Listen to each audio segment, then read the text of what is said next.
Hey, everybody. Welcome back to Sunday Afternoon Smokes, your casual conversation podcast from the upstate of South Carolina. My name is Chris. I'm your host. I'm a realtor. I'm also the owner of the Cigar Box, a mobile cigar bar that serves the upstate of South Carolina and beyond. Most conversations are enjoyed over a cigar while I interview the local entrepreneurs, business professionals, and entertainers that make the greater Greenville area one of the most popular places to live in the country. So I hope you get to sit back, light a cigar, and enjoy the show. Today, I'm very happy to be sitting down with Travis Chafin. Travis is the owner of Game Day Greenville, but I will let him tell you what that is. And by now, you know that I like to let my guests introduce themselves. So, Travis, please take a minute, introduce yourself. Feel free to say as much or as little about yourself as you like while I light my cigar. Okay. Hey, I'm Travis Chafin. I am the owner of Game Day Greenville. And when I say Game Day Greenville, what that means is I bought the entire Greenville market to put game day clinics in. There'll be a total of 4 clinics. We currently have an open clinic that opened in July, and we are literally opening our second clinic tomorrow. I don't know when this will come out, but tomorrow is our Westone clinic, which is the downtown. I guess we'll get into how I got into this a little bit later, but that's about it. Okay, really cool.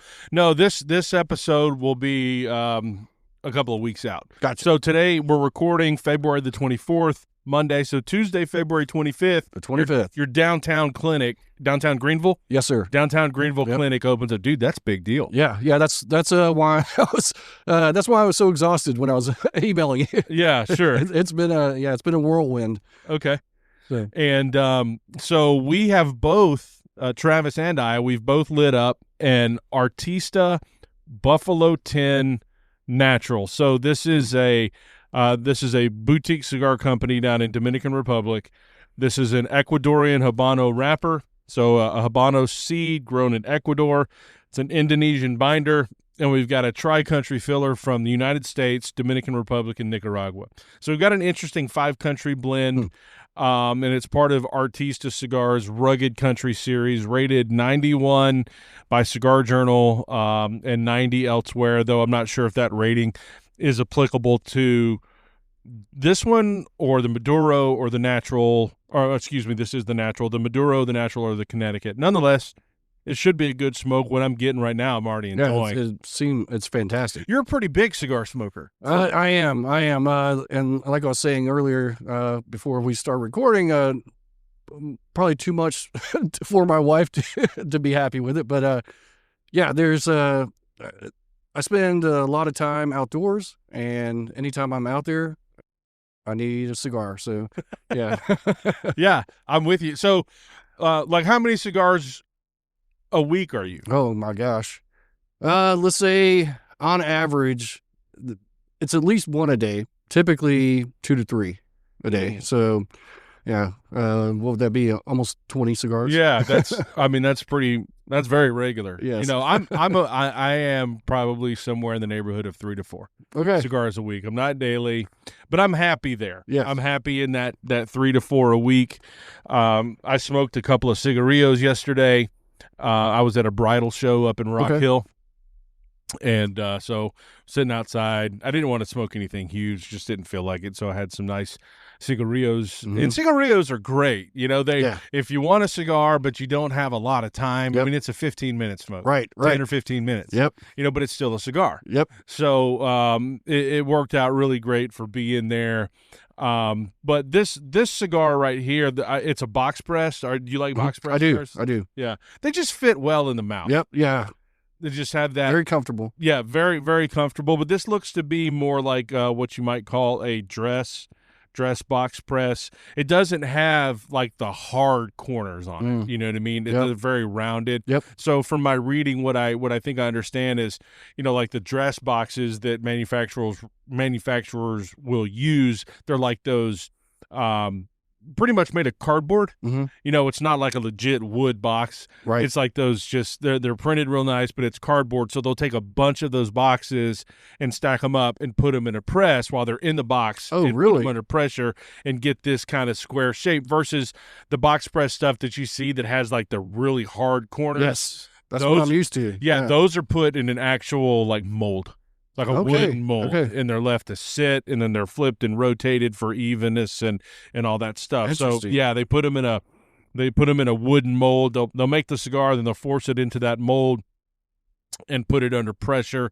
And usually you'll probably take them out and flip them around. Okay. So just for evenness. Yeah. You know what I mean? Yep. So this is kind of like the dress box. It's square, but the corners are very round. Yeah, I like the cigar a lot.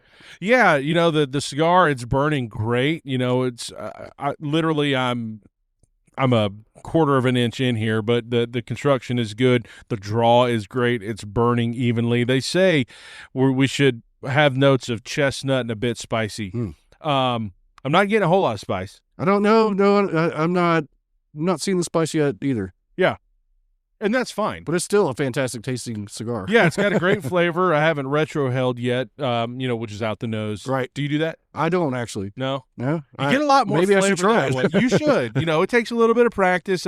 You know, the way I typically do the retrohale is I'll get a few puffs going, a few quick puffs, and I'll draw a big mouthful, and then I'll usually like exhale about 90% of that, and then gently blow the last 10% through my nose. Okay. So I'll definitely have to try it. give it, you know, you can give it a whirl. All right. It takes a little bit of practice, but there you go. There you go.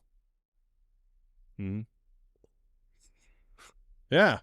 Did I get it? And you did. But you see, you get, I don't know if you can really tell how, I feel like there's just a lot more flavor up there in the nasal pass. You know, the funny thing is, if there's anything sensory-wise that is terrible about me, it is my sense of smell.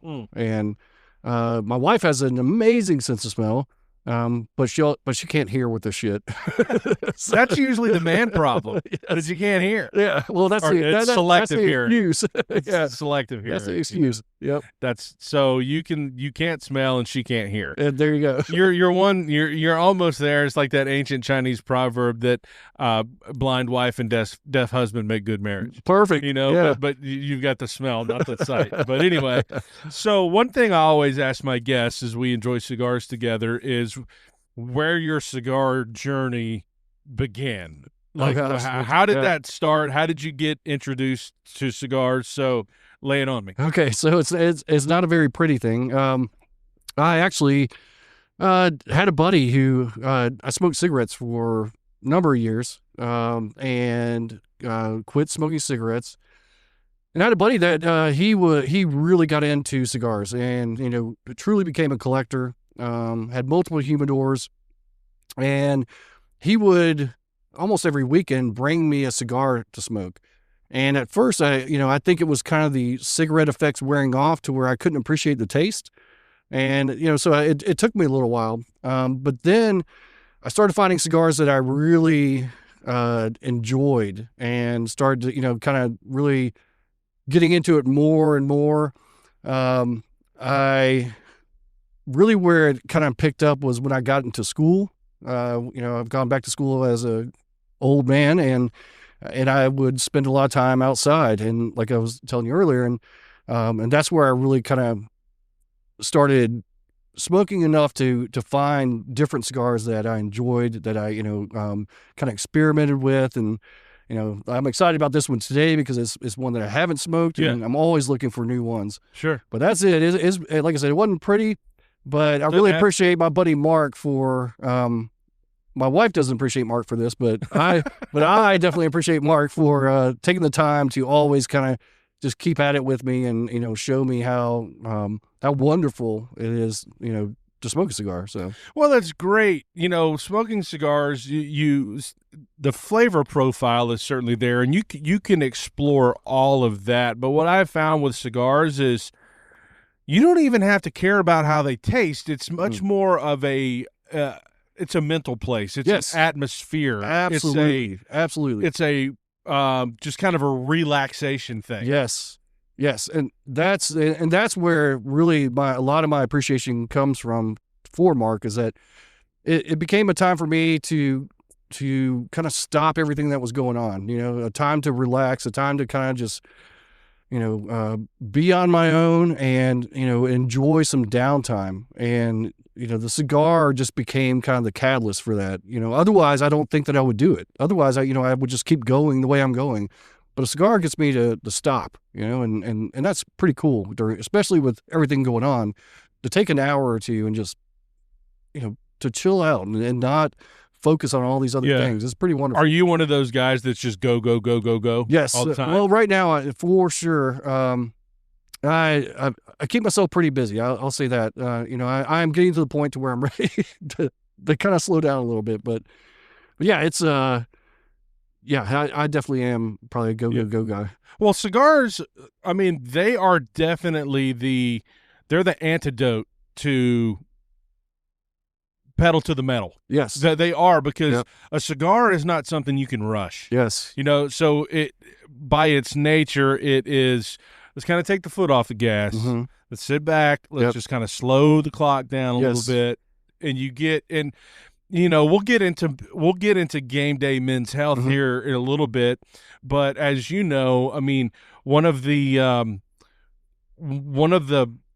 biggest detriments to the health of people in general, but probably of men in particular, is stress. Yep. Cortisol. Yep. Yeah. And it's what they call the silent killer. Yep.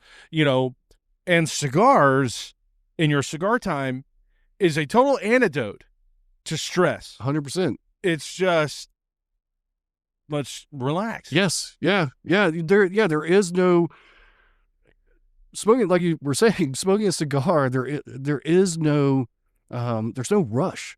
You know that this is going to take some time, and so it well, at least for me, it drives me to stop, and to relax, and I can't imagine being stressed smoking a cigar. It's just to me, it's one of the most wonderful things. Sitting out by our fire pit, and smoking a cigar, or I mean, really just, being being outside, being in nature. That's, when we sponsored this SWAT competition last week, I was smoking a cigar there. We were doing business, but at the same time, I could kind of relax and not run around with my, head cut off. So yeah, I absolutely love the time that I have. Well, I did a podcast recently, just a solo thing on a cigar review. And I was talking about my particular viewpoint of cigars is that there's really not a bad time for a cigar. Mm-hmm. If you have something great happening in your life, cigars are just they are the kind of the pinnacle of celebratory. Yes. So if it is like tomorrow would be a great reason to smoke a celebratory 100%. cigar because you're opening a new location. Yes. That's a big deal. Yep. But I also find that if you're just having a really bad week or whatever, a cigar is, it's got your back. Yes. And it's a great way just to unwind. And I did say in that episode, now the cigar, it's not going to fix anything, but it's just going to give you that hour to just escape. Yes. And yeah. I mean, because you really, when you're smoking a cigar, there's not a lot else you can do. Now I do, like I've told you before, I am working on my PhD, and I would smoke while I was doing work for that. But even then, I would get up, I'd walk around, I would take breaks, I would enjoy it, like kind of give myself a breather, and again, if I didn't have that cigar, I wouldn't, I'd just be balls to the wall the entire time. Right. Now, I mean, we can, if you're listening to this podcast and you don't know anything about cigars, that's totally fine. But there is obviously a world of difference between cigars and cigarettes. You can move that ashtray if you like, I didn't know if you're left-handed, right-handed, or whatever. But world of difference between cigars and cigarettes. And cigars are 100% natural product. There's no additives. Yep. There's no preservatives. It is a leaf a combination of leaves from the tobacco plant that have been harvested, cured, gone through a natural fermentation process, rolled into cigars, properly kept on humidity, and just with the big, the big focus that you have on men's health.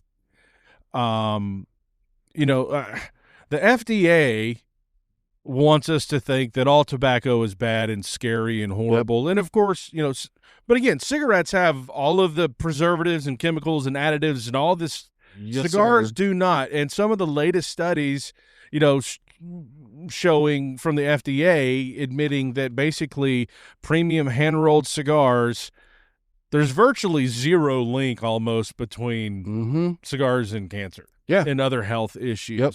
So do you feel, I don't know how much research you've done on this topic when it comes to cigars, but I just kind of feel honestly like cigars are more of a positive to your health than they are a negative. Oh, I think, like we were saying earlier, with the reduction of stress, which is really a killer, cigars absolutely, I think, are, well, I guess I won't go as far as to say they're healthy, but I think I don't see any negatives to them. Sure. It's kind of a wash. Yeah. And and I don't even know that I would say they're unhealthy, but they, like if they reduce my stress, they are definitely helping me. That's a huge deal. Yeah. And the chance of anything negative coming out of smoking a cigar is, like you said, pretty non-existent. It's minuscule. Yeah.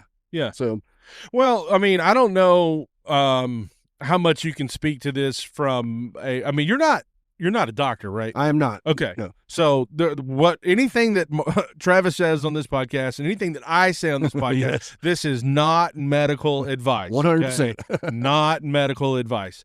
So, but I was going to ask you, just with your reading and what you do, like, how bad is stress? Oh, it's terrible. Especially for men.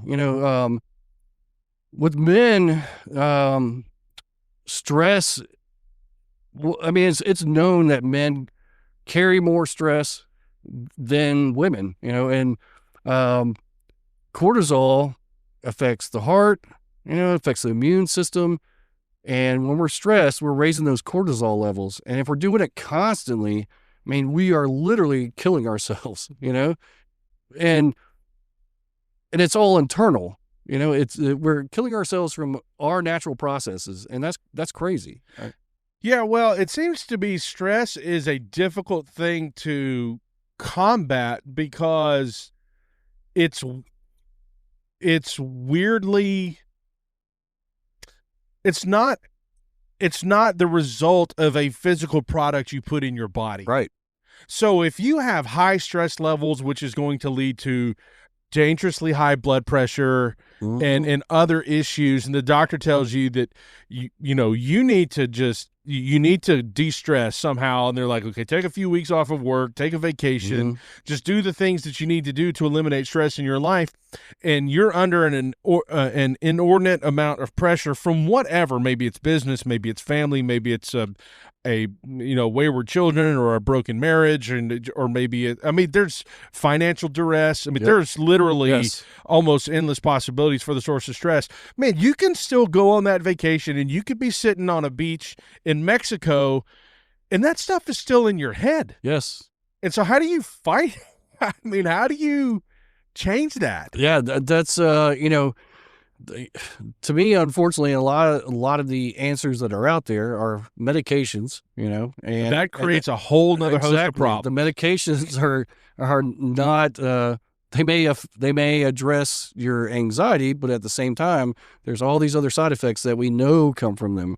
Some of the SSRIs and anti-anxiety medications, take them long enough, you can end up with a syndrome called tardive dyskinesia, and I hope I'm saying that right. But it literally has the brain affect the rest of the body to where you stiffen up, you start making like conscious movements with hands and feet. And some people, as they get further along, even go into a state of catatonia. And so, what is that? To where you essentially don't move, don't respond to stimuli, and those are directly connected to these anti-anxiety and depression medications. And what I found, and what we'll probably talk about here, is that hormones are pretty good answer for that. This is going to be a freaking great episode. We'll see. I hope so. So hormones are connected. 100%. 100%. Just to give you a little example. So when I started testosterone about 3 years ago, and unfortunately the clinic that I went to, a private clinic, and they immediately put me on an anastrozole, which is an estrogen blocker. So when you take testosterone, your estrogen increases along with it. And so I was taking this estrogen blocker, and after about 3 weeks, I had zero emotion. I had zero anxiety, which, would normally be great. But I also had zero sex drive. I mean, essentially, when you take away that estrogen, all of a sudden you're flat. There's nothing there. It was amazing. And I didn't even realize it was happening at the time until I went in and they tested me, and they're like, oh, your estrogen is way too low. And they went over the symptoms with me. But just that estrogen, just that, that hormone, that hormone alone controlled all my anxiety. It controlled all my emotions.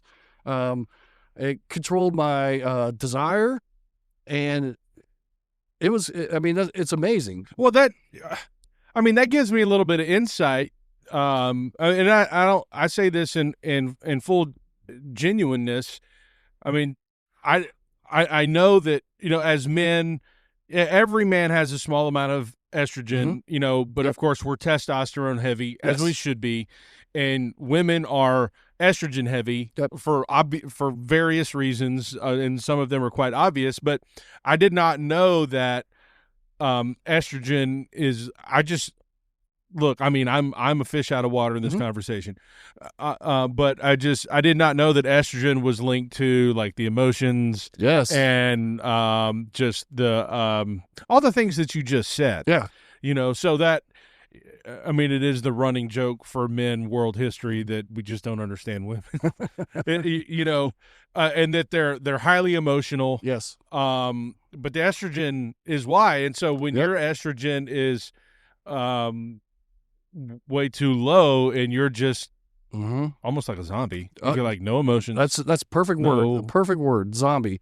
And when you talk about roid rage, which doesn't occur with properly prescribed and treated TRT, but when you talk about roid rage, some guys is using steroids. Roid rage comes from estrogen.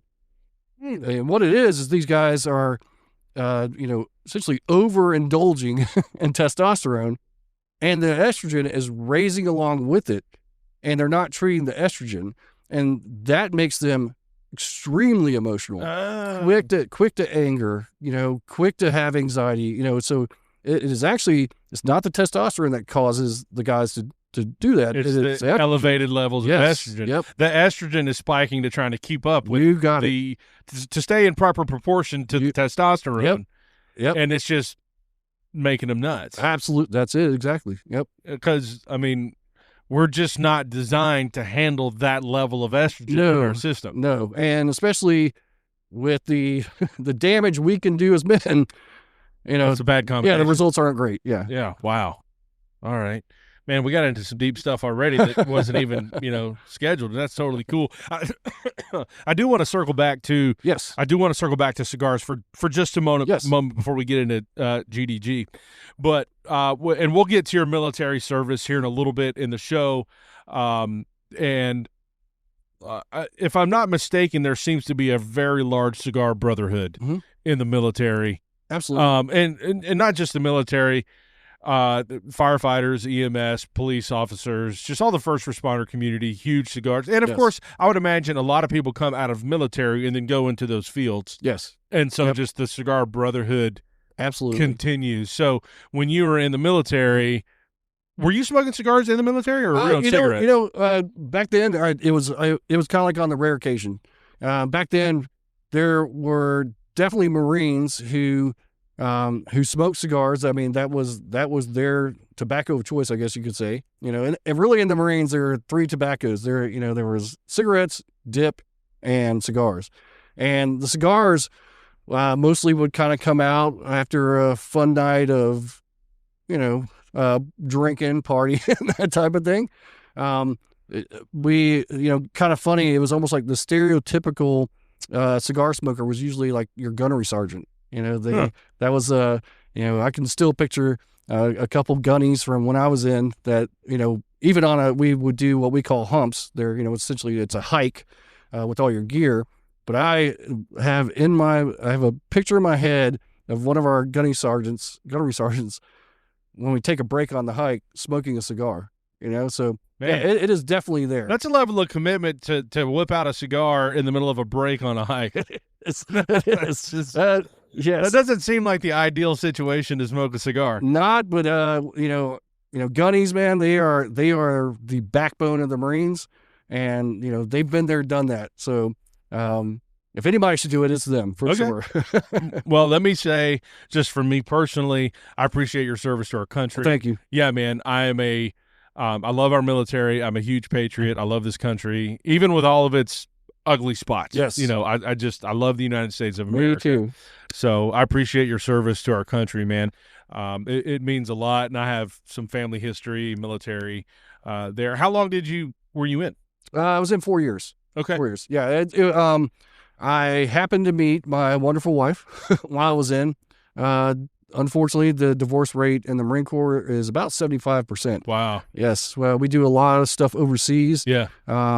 Essentially, if you're in 4 years, you're guaranteed a year away.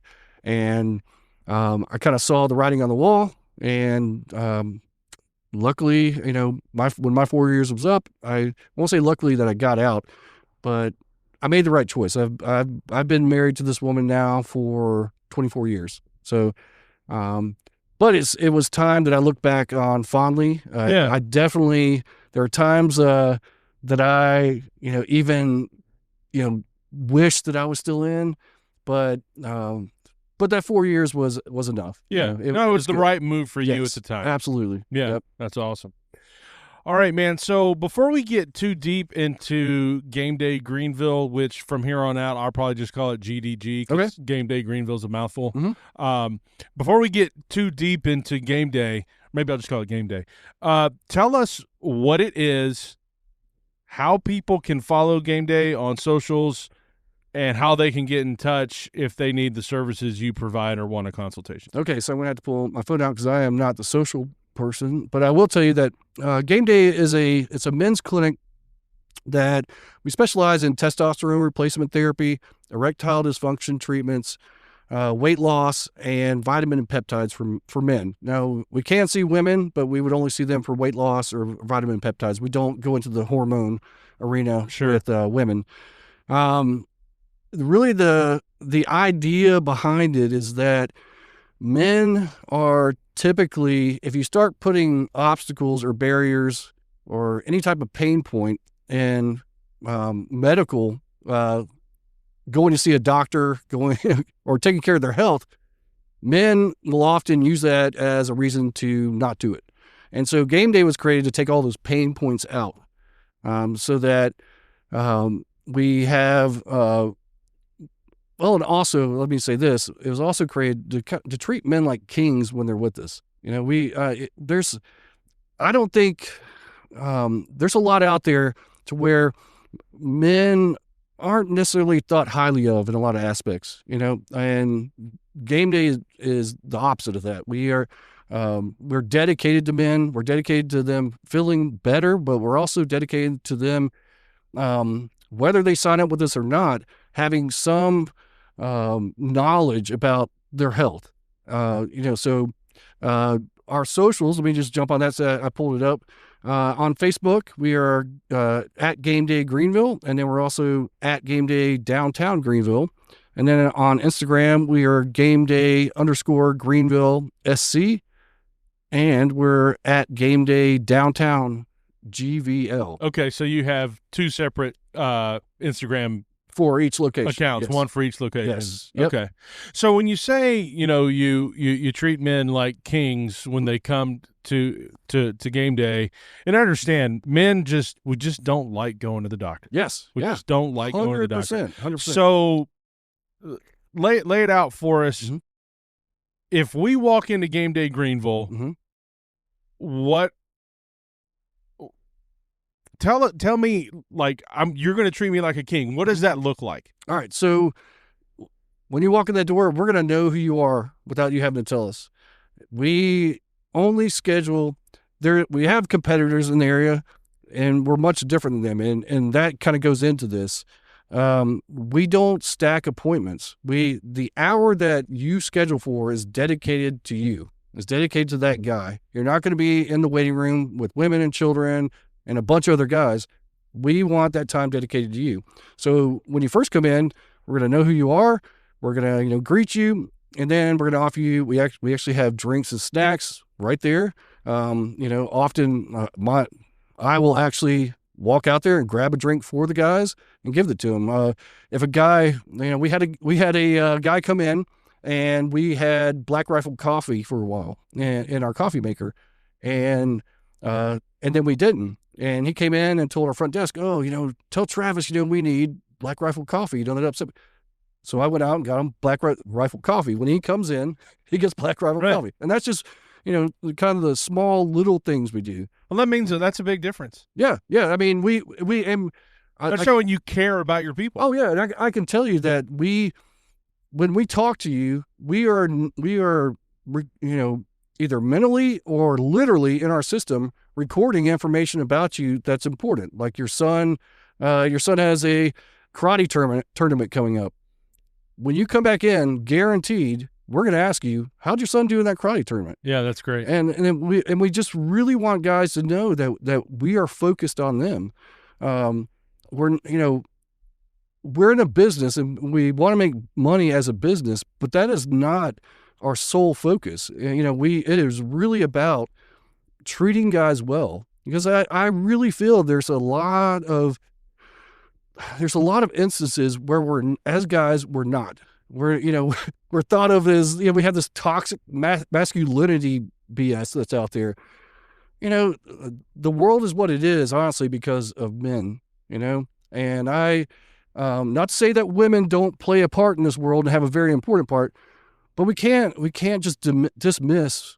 I agree. What guys have done. Well, if you spend I don't know, I'm conflicted on this because there's so much out there, whether it's on social media, reels and posts, or whether it's in, clickbait news articles in crazy places like The View. And they're talking about, what do we need men for? Yeah. I'm like, I wonder if you really believe the stupid crap that's coming out of your mouth, or if you're just doing it because it's your job. Yeah. And that's who you, but and I'm with you. Women play a very vital role in our society. Without women, we're screwed. Right. I mean, we're in so much trouble without women. We have to have them. But that's no reason to degrade. No, absolutely not. Men's contributions. I hate it when some super liberal woman gets up there and somebody says, "Do we need men?" And she says, "What for?" All right, well, good luck the next time your freaking car breaks down. Yes. Yeah. Or you need, road construction fixed. Yep. Or you need a bridge repaired. Right. Or you need the electrical grid not to shut down. Yes. I mean, what the heck it is? What is it that you think men do? Yeah. We do freaking everything. Well, yeah, I think not everything, but I think a lot of that comes from them not even being aware, of what is done. That electricity just comes into their house. They don't think about who's actually out there. Yeah. So, yeah, I mean, I that's one of the things that attracted me to game day so much was that belief and support of men. I mean, I was a substance abuse counselor for a number of years, and I specialized in counseling men and veterans, and that really drove me to do whatever I could to help men, and game day is just a great vehicle for that. Yeah. So a big and we're going to get into that stuff, but a big health issue for men front and center the last many years is, of course, low testosterone. Yep. But game day offers much more than just testosterone replacement therapy, or TRT for short. And I was looking at your website the other day. Y'all have a whole slew of services dedicated to men's health. You already said something about peptides. Man, I don't even know what peptides are. Oh, I can explain those too. So we offer, testosterone replacement, and just to kind of let you know, I mean, essentially our testosterone, we start losing testosterone at between age 30 and 40. There are men that are alive today, 50% of men alive today have low testosterone. 1 to 3% of men actually get it treated. So testosterone is a big thing. We do, like I said, we do erectile dysfunction, we do weight loss. The crazy thing is, a lot of times we'll have, when guys come in, they want to talk about erectile dysfunction or weight loss, we'll actually test their blood for testosterone, because testosterone affects both those things. And so sometimes it's just a matter of fixing the testosterone. It's not a matter of, giving them medication, to achieve an erection or something like that. But we do offer those treatments, and those we have in-clinic procedures, and then we also offer medication. The weight loss is medication, and so peptides are pretty amazing. Peptides are strings of amino acids that stimulate the body to react in certain ways. So some of them will have your body increase growth hormone, so you get better bone density, you get more muscle mass. Some of them help you lose weight, like the GLPs, tirzepatide and semaglutide. Those are actually peptides. Some of them actually will increase your sex drive, and I won't go into the details on that in case my wife's listening, but they 100% work. And what's crazy is the peptides for sex drive work on women and men. And then other peptides help with brain function and cognitive functions. And what am I missing? There is one more. Oh shoot, I'll think of it in a minute. But peptides are really so a lot of the guys out there that you see on Rogan and stuff like that, there's a guy named Gary Brecka. There's another gentleman by the name of Dr. Huberin. And if you listen to a lot of the things they talk about peptides. Peptides they're natural. You're not taking you're essentially not putting a chemical into your body. You're just putting what your body would normally take in and stimulate these things a little bit more. So what's our natural, where do we get peptides from? Is that something that just comes in our food, or what? Yeah. So some of them, yes. And some of them are created by pharmacies that are, they're created specifically to address those things. Some amino acids you definitely find in food, but I actually take a peptide called CJC, and it's a blend, CJC and ipamorelin, and that stimulates muscle growth. So when I started on testosterone, I was 235 pounds. Testosterone alone, I got down to 185. I was in good shape, but I wanted more muscle. I started taking the CJC ipamorelin and actually gained 20 pounds of muscle. And that was just muscle tissue. The other neat thing about peptides is that they tend to be very specific. So if you're trying to gain more mass, these peptides won't stimulate you to actually keep fat. A lot of them actually get rid of fat for you, and at the same time add more muscle. So peptides are really just the wave of the future. They're kind of the people in the know talk about peptides being the fountain of youth for us. So I am 100% into peptides. I literally will go from one peptide to the next, just kind of going down the line, because I mean they are truly amazing. Yeah. So you guys do TRT, you do peptide stuff. I think you also had some. You deal with ED. Yep. You also have. I think I saw something like shockwave therapy on there. Yeah, and I not your fault at all, because I know it's out there online, but I hate the term shockwave because that sounds a little scary. Sure. But that literally, I know on the websites it says that, and when you hear about it, they say that. But really, it's acoustic wave, so it's actually sound wave. Okay. Kind of the same. I'm just picturing like the mad scientist. That's what the paddles on your head. Yes. Here, put this mouthpiece in. Oh God, I hate, like, every time I hear shock, I had to tell our front desk. Actually, that last week, I heard her telling a guy on the phone that it was shockwave, and I'm like, no guy wants electricity running through his penis. Like, we don't do that. We don't do that. So we're looking for a different kind of stimulation. Yes, exactly. So the acoustic wave is much different. It is, it's very similar to the procedure used to break up kidney stones. To where it's acoustic waves that hit these things and break up the stones. The procedure we use, it's from a company called Gainswave, and it's not the same intensity as you would use on kidney stones, sure, of course. But what it does is it breaks up the plaque in the veins, like essentially in the circulatory system of the penis. So gathered plaque, it'll break it up, which increases blood flow, which of course increases erection.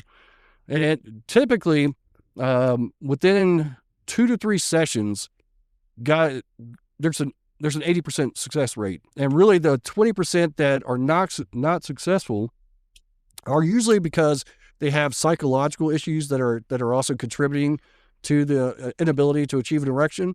But Gainswave is amazing. It is. We also use it for muscular skeletal repair. So if you have tears in your joint, something like that, we can use that same procedure for your joints. Yeah, man, that's all super interesting stuff. I don't think most men are very in tune with their bodies. No. We're just not. And I personally am kind of coming around to that. I shared a little bit with you just before we started about, where I'm at with my weight and stuff. And by the way, your weight is there. I mean, gosh, within the body, it's such like a big domino effect. There's so many things going on at once. Yep. But if you're like overweight, that will suppress your testosterone. Yep. If you got so much sugar that will in your body, that will suppress, sex drive. Extra weight suppresses sex drive. There's just, as well as many, many other things. So, like, the immediate thought in my brain when a man starts having trouble with his sex drive is that he might have low T. Yep. Like, and so that could certainly be the case, but low testosterone can lead to a whole host of other issues. Do you find just most guys coming into the clinic that a sex drive is a catalyst for them to be there? Yeah, I think that is probably the number one reason. This kind of goes into my story a little bit. 3 years ago, like I said, I was much heavier, at least 40 pounds heavier. I had poor sleep. I was suffering from a depression that I couldn't, kind of nail down why I was depressed. And then I had literally waking anxiety. I'd wake up with anxiety for, no reason. I had no motivation, no energy. Sex drive was not that great. And so I had this kind of plethora of different symptoms. And, I'll just say, like, I thought I needed to address the depression first. So I went to the VA. It makes sense. Yeah. That depression, it was almost crippling. It was terrible. And I don't have a history of depression. So it was very unusual. So I went to the VA, and luckily I got a wonderful psychiatrist who, when I talked to him about it, his response was, "Have you had your testosterone checked?" And I hadn't. So I did. It was low. Unfortunately, the VA has a very low cutoff. So veterans, if you're listening, come to us. We'll treat you. So I went to that private clinic I was mentioning earlier, and what happened was so amazing that I mean, to this day, I still kind of get chills about it, because within 2 weeks, it not only got rid of depression, it got rid of all those other things that I just listed. My sleep got better. My energy got better. My sex drive came back. I started having muscle growth again. The depression went away. The anxiety went away. And it was just all these different things that I never would have associated with low T. I never would have thought that all those things could be from that one thing. And so we see a lot of guys come in, and like you said, they come in maybe for the sex drive, and then everything gets better for them. Yeah. So it's really rewarding to watch that. I have a thing when guys come in and they sign up, I tell them, I challenge you in 6 weeks not to tell me that you don't feel amazing. Right. Because it literally changes everything for us. So when guys come in, do they see you? No. So I'll be in there in the clinic, and hopefully now with 2 clinics, I'll be splitting my time, but I'm generally there to greet the guys, to welcome them. Especially I do a lot of the scheduling, because I can answer questions, I can do the scheduling, all that. And so I love to be there when I've communicated with guys over the phone, and see them in person. But they'll see all of our staff are medical. So we have LPNs that are running the front desk. They're doing the blood draws. We have physician assistants who are our providers, and then we have a medical director who oversees both of our providers. Okay. I didn't know. I mean, and obviously, we live in there's certain laws about who you hire and discriminatory practices and those things. I just didn't know, because men don't like to go to the doctor. Right. Obviously, if you've got a female doctor, you don't want to go talk to her that you're having problems getting it up. Yes. So I just didn't know. No. Like, are they seeing female? You got females? Yeah, we do. But it's funny that you said that, because I guess it's just a pride thing, really. Although I'm not medical, a lot of the guys, this has happened multiple times. When guys are uncomfortable talking to our female provider, they'll literally, because I am available 24/7. The number that they text in connects directly to me, and I'm available 24/7. And I have had guys that, I guess we're a little shy about telling the provider exactly what was wrong, text me or call me and tell me, which I can give to the provider, talk to her about it, and yeah. So I mean, that's a super intimate piece of information. It is. I mean, and for a guy, your testosterone and your sex drive and getting it up and all that stuff, that's just, man, that's part of what it means to be a dude. Yeah. And so it's if you're having trouble with that, it's very emasculating, yep. which leads to mental stress and mental doubt, yep. which creates a whole nother set of problems. Yes. And affects, look, this isn't, look, I'm open to talking about any and everything. I don't know where you are. This is not a spiritual podcast. I am a Christian. I'm an unashamed one. Mm-hmm. Don't tell me that we are not spiritual beings. Right. And that there's not soul and spirit, because whenever you have stuff going on in your head and in your spiritual self, because you're thinking about it like the unseen forces that create issues elsewhere. Yep. That is inexplicable medically. Yes. Yeah. Yeah. You know what I mean? Yeah. 100%. And and there's a couple things to that. One of those things is that although the loss of testosterone is natural, that's a natural process in guys, you don't have to feel like shit. We have an option for you. That means you don't have to keep feeling like shit. Yeah. And yes, a lot of, it's kind of interesting because the ages tend to matter when it comes to how open guys are with this. So what we're finding, that's true. We're finding guys that are in their 50s and 60s are much more, they want to be much more discreet about it. They're much more hesitant. Really? I thought it'd be the other way around. No. It's the guys that are in their 20s and 30s who have seen all these podcasts who come in and they're all about it. I mean, they'd advertise that they're doing it if they could. I mean, it's crazy. That's interesting. I thought the guys who are in their 40s and 50s, you've lived life, you got some experience, and they just don't give a shit. No, I think it really comes down to what you were saying a minute ago, is that they, that idea that, my sex drive decreasing, that, even to the point of like, I'm not getting the same gains I had in the gym, that I'm less of a man, and that tends to be the older guys. Right. And, and I think that's just from old beliefs, that come about. Yeah. But, it's kind of sad because, like I said, it is a natural process. It's what happens to every guy.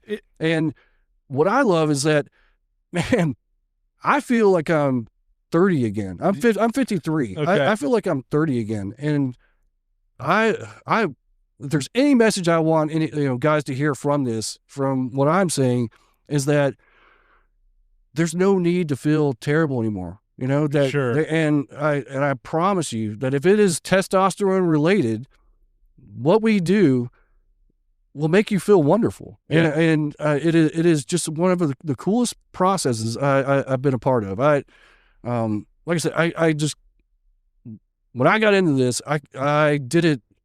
I wanted a business, but at the same time, I wanted to have guys experience what I had, and that's when guys come to us, that's what happens. So, well, I think, one thing women don't understand about men, what you were talking about earlier, like the things that men look at themselves and know that other men think about themselves and towards them. Mm-hmm. Some of that, like when you're 25, you're a freaking stud. Right. And you know it. Yeah. And when I'm 45, mm-hmm. and when you're 55, your brain still thinks you're a stud. Yes, it does. Your brain says you're a stud. Yep. But whenever your body is not performing anymore mm-hmm. to the level that your brain still says, yeah, I'm a stud, well, then that starts messing with your head. It does. Starts messing with your heart. And I mean your spiritual heart. Yeah. Right. It just starts messing with your thought process, and you feel like that you're just not, like you're losing your manhood. You're losing your moxie. You're losing like who you are as a person. Yep. And that's destructive. Yeah. Well, I mean, the rate of suicide for men compared to women is astronomical. I mean, and I think that's a lot of it that we get to. When we start having those effects, we start feeling like we're useless, that, right.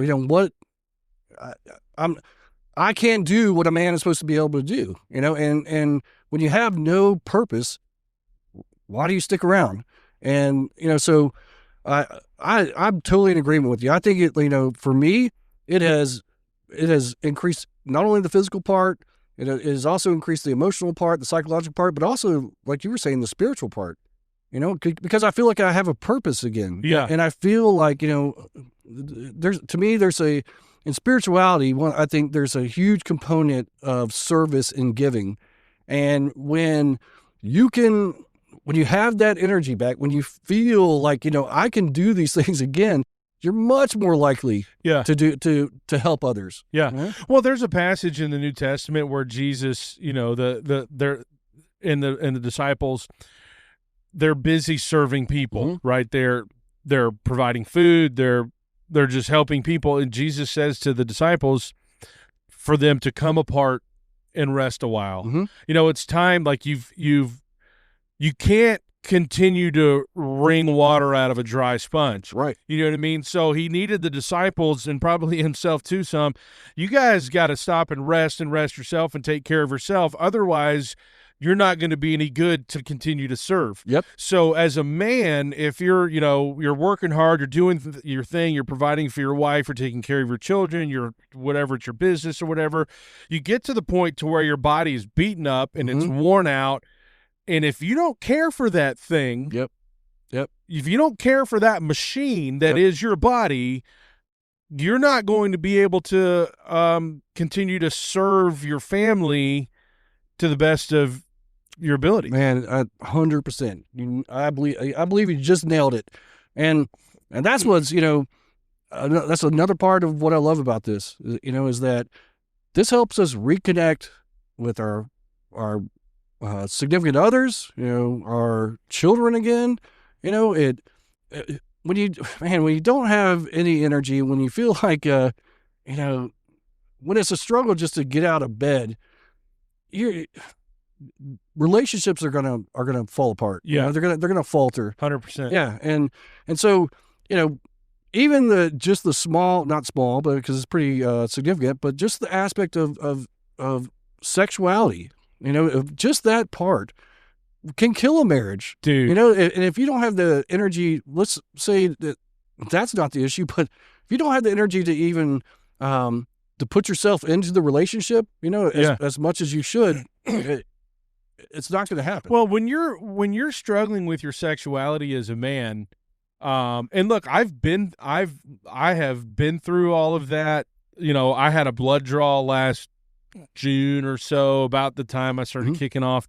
My wife is a medical professional, and so I just had my blood drawn in her office. I have the panel. I have all the numbers still on my phone. I just thought immediately, I'm like, oh, I'm probably got low T, and but I had a lot of stress in my life, man. Had a lot going on, just from a, this is a second marriage for me, and now I'm just the dad. And I see my kids every other weekend, and then it's just the divorce was unpleasant, and there was a lot going on, a lot of stress. Starting two companies between my cigar business and real estate, and it's slow going, and the money, and like loads of stress. And I was 267 pounds. Yep. And, I went through, that whole just low sexual appetite and all that stuff. And my wife was talking about the stress on a marriage. And now my wife knows me well enough. I'm not using porn. Right. That's not what I do. She knows that. And by the way, we're getting into accountability and stuff. Like, my wife has all my passwords. She can check my phone at any time she wants to. I don't care. And if you're married, your wife ought to be able to do that. Yep. She can look at my computer. I wasn't doing that. I've got nothing going on. But still, and even though she knows that, it's like, your wife is going to start feeling like she's unattractive to you. Yes. She's unattractive to you. You're not interested in her. You don't want her. And from a man, you can say it until you're blue in the face. But, honey, I think you're beautiful. It has nothing to do with you. She is not going to buy it. Oh, no. So we're into like therapy now.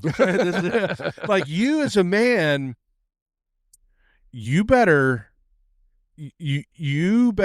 take accountability and find out what's going on in your body and how you can fix it, because this is no longer just about you. Right. This is about your marriage. Yep. And this is about your children. Yep.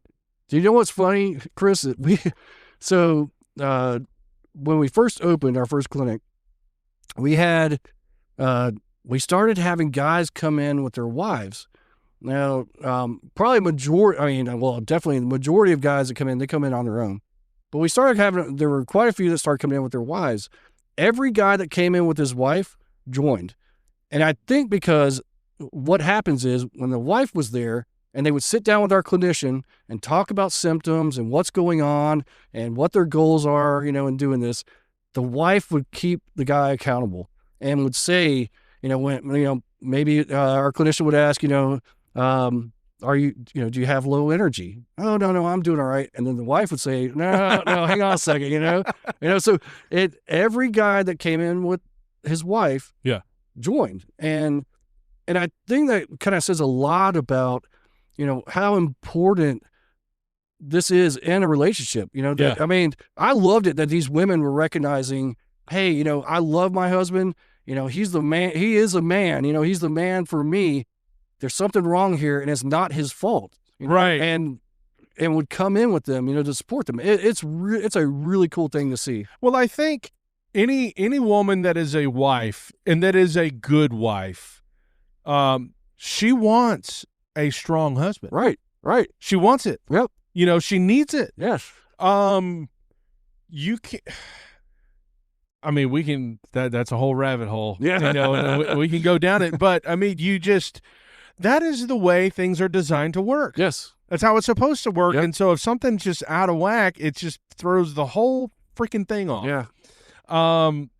Man, we could spend all day on that. Now, Yes, we could. Yeah, I think. But by the way, what did you say you tell men? I challenge you. Did you say in 6 weeks or 6 months? 6 weeks. 6 weeks. 6 weeks. So, but TRT, however, it's not a quick fix for an entire system reset. Right.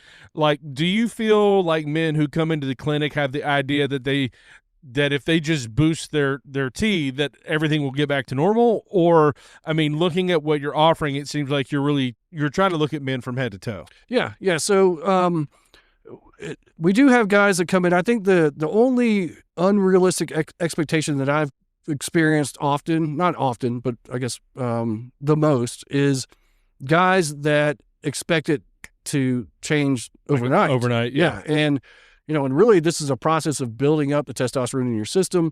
I actually started feeling a difference at 2 weeks. At 6 weeks, I essentially had peaked, and that's where I know guys peak is at 6 weeks. But a lot of guys start feeling it pretty quickly. What was the other part of your question? That guys, they think that if we just boost our testosterone, bam, it's a quick fix. So the head to toe. Yeah. So that's what's kind of cool is, it's exactly what I did that I see these guys doing is they come in, they get on testosterone, all of a sudden they gain 10 pounds of muscle just from being on testosterone. The fat starts to go away, their energy's back, and then they start wanting to improve on that, And so, like peptides, we generally have guys do peptides after they've been on testosterone. Not a requirement, but that's just kind of what happens because they start to see their muscles again. They're kind of like, they're kind of like, hey, what else do you have that I can use to get, better results in the gym? And those are peptides. The erectile dysfunction, the testosterone will affect sex drive, but it won't affect erection. Meaning, if there's a physical issue with your erection, the testosterone won't address that. It will increase your desire, but if there's physical issues, it won't affect it. So we have those. We have, like I said, the Gaines wave treatment. We also have a thing called P-shot, which is injecting platelet-rich plasma into the penis. And both of those things, I know it sounds bad. It sounds bad. Yeah, but I've had a vasectomy. It can't be that bad. No. It is literally like no pain medication needed for it. We do numb it, but sure. But what's cool about those procedures is that they actually heal the tissue. So it's not like taking Cialis or Viagra to where you take it when you're ready and whatever, and then it works for that time. Both those procedures actually heal the circulatory system and the tissue, so it is a lasting effect. And so these things, it's weight loss again.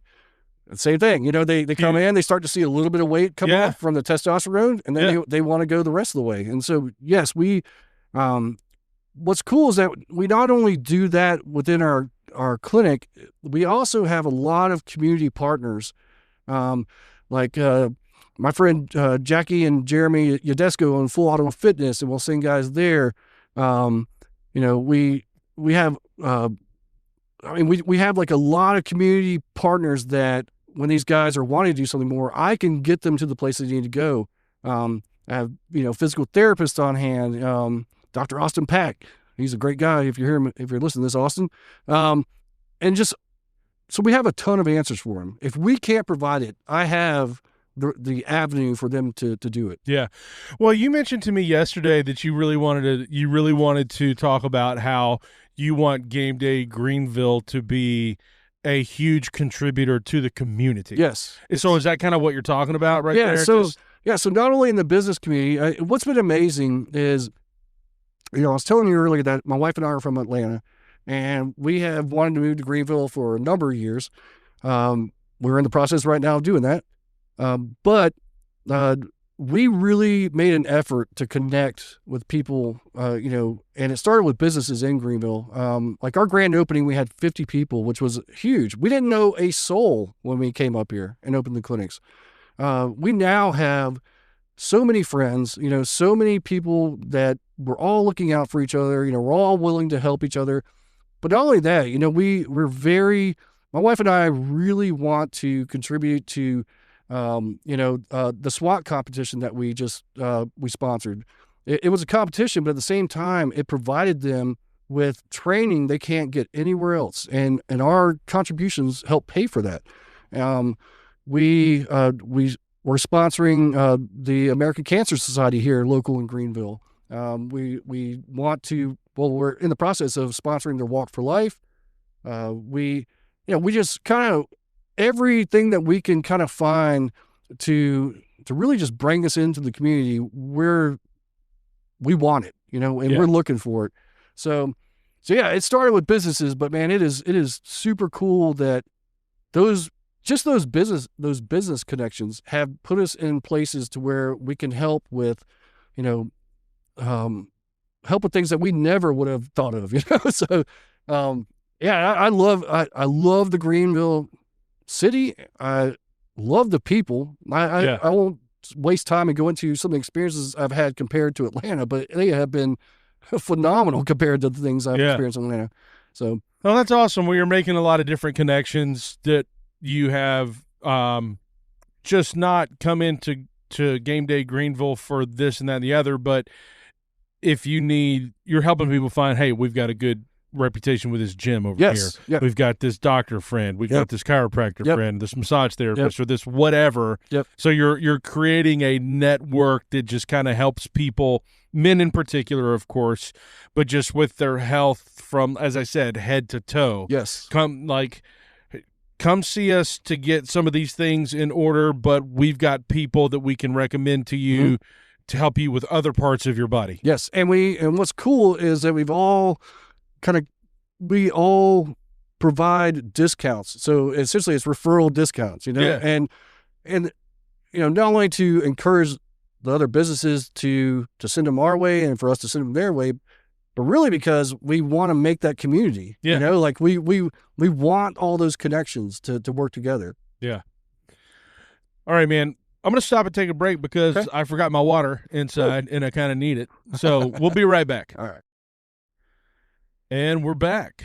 So Travis, I was going to ask you that I don't know if you can speak to this or not, but how many men do you think are out there that don't come into a clinic like yours because they're embarrassed or ashamed? Gosh, when I was saying earlier, that 40 to 50% of men have low T, only 1 to 3% actually get treated.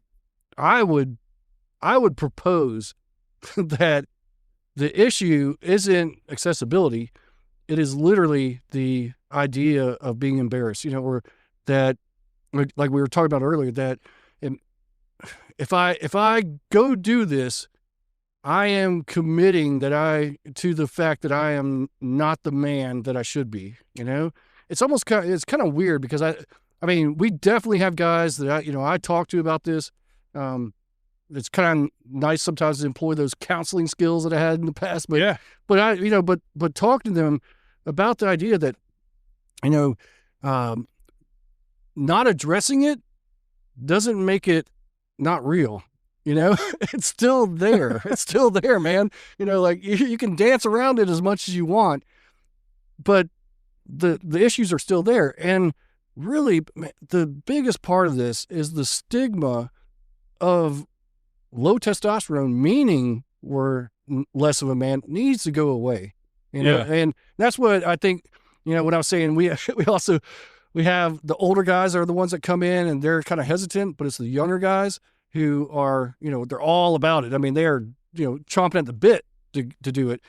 I think that's the big part of it. That stigma, I think, is outdated, and the older guys tend to carry that. The younger guys, like I said, they're seeing this on Joe Rogan, they're seeing this on different podcasts, on Instagram, whatever. Right. And they think it's like the next cool thing to do, really. Yeah. I mean, we have 20-year-olds come in. We've literally had an 18-year-old come in. That it is. Well, okay. So speaking of, that seems kind of crazy to me to have an 18-year-old come in. I know you said so. Men's testosterone starts falling off around 30. Yes. So at what age generally are we at our peak? So peak is going to be 18 through 30, somewhere around there. So it's kind of wild to have an 18-year-old kid Well, walk here's in. the thing, Chris, is that we're seeing a lot of young guys with low testosterone. And from what I can gather, just from the research I've done, is that the younger guys with low testosterone are due to dietary issues. Yeah. And man, yeah, our food system is a problem. 100%. And so with younger guys, we are not going to treat them like we would an older guy, because we know that it is not the natural physical reduction of testosterone, that this is some kind of outside issue. So we're probably going to address diet, and if we did anything, we would look at like medications like clomiphene. And clomiphene is a medication that stimulates the body to naturally produce testosterone. So really, we would look at like a younger guy, we kind of want their body to kick back in, and produce that testosterone. With us older guys, when it goes away, it's gone. Right. Our body will not produce it. That's why we have to supplement. So, but the younger guys, it's still there. They're just doing something that's affecting. Well, you know what? In some of the listening and reading and things that I've done over the last year, and kind of changing my outlook on food and health and those things, just a lot of the highly processed foods that we are consuming and that we're feeding our children are very, very estrogen heavy. Yes. Which I did not know. Now, I've like all of this, boys can be girls and girls can be boys. No, you can't. Okay. Right. You just can't. And we're not going to get into all of that. And so I always thought, for these young kids who are like this little boy who's 5 years old and he thinks he's a girl, a 5-year-old doesn't know anything at all. And I thought a lot that you've probably got super liberal parents who are feeding you this horse crap. Mm-hmm. However, in reading and learning that a lot of our highly processed foods are estrogen heavy, I can see now why a 7-year-old little boy would be confused. Yeah. Because his body is just freaking, it is upside down and backwards. And he's like, and so to have an 18-year-old come in who's probably just been shoveling Taco Bell and McDonald's and Little Debbie snacks down his gullet for 12 years, so we've got to kind of get that sorted out. However, just kind of circling back to the guys that don't come into the clinic because they're ashamed and they're embarrassed. What's your message to those guys? Man, it's a simple one, really. Well, there's a couple of things to it, but the first is like I said this before, but it bears repeating. There is no need for you to feel this way. There's no need for you to feel physically, emotionally, psychologically, spiritually the way you do right now. Is that, the body is doing what it does naturally, but that doesn't mean you have to be okay with it. That doesn't mean that you have to sit in that. The other is very simply, and this is part of our process, is that our appointments are free, and we have a small in-house lab, so we can check guys' total testosterone while they're there. Oh, that's cool. Yeah, so within 15 minutes, we can tell you what your total testosterone is, and no other men's clinic does that. So at the very least, and we check, and this is a big one, Chris, I didn't even think about this, we check PSA through the blood. PSA is a check for prostate cancer, right?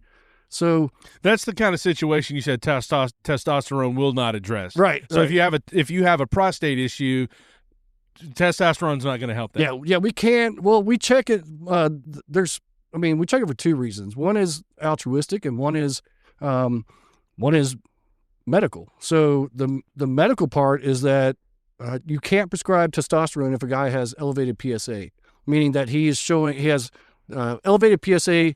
Means that there's an increased chance of prostate cancer, because testosterone, the one negative side effect out there is that it can increase prostate cancer or growth, not cancer, but growth.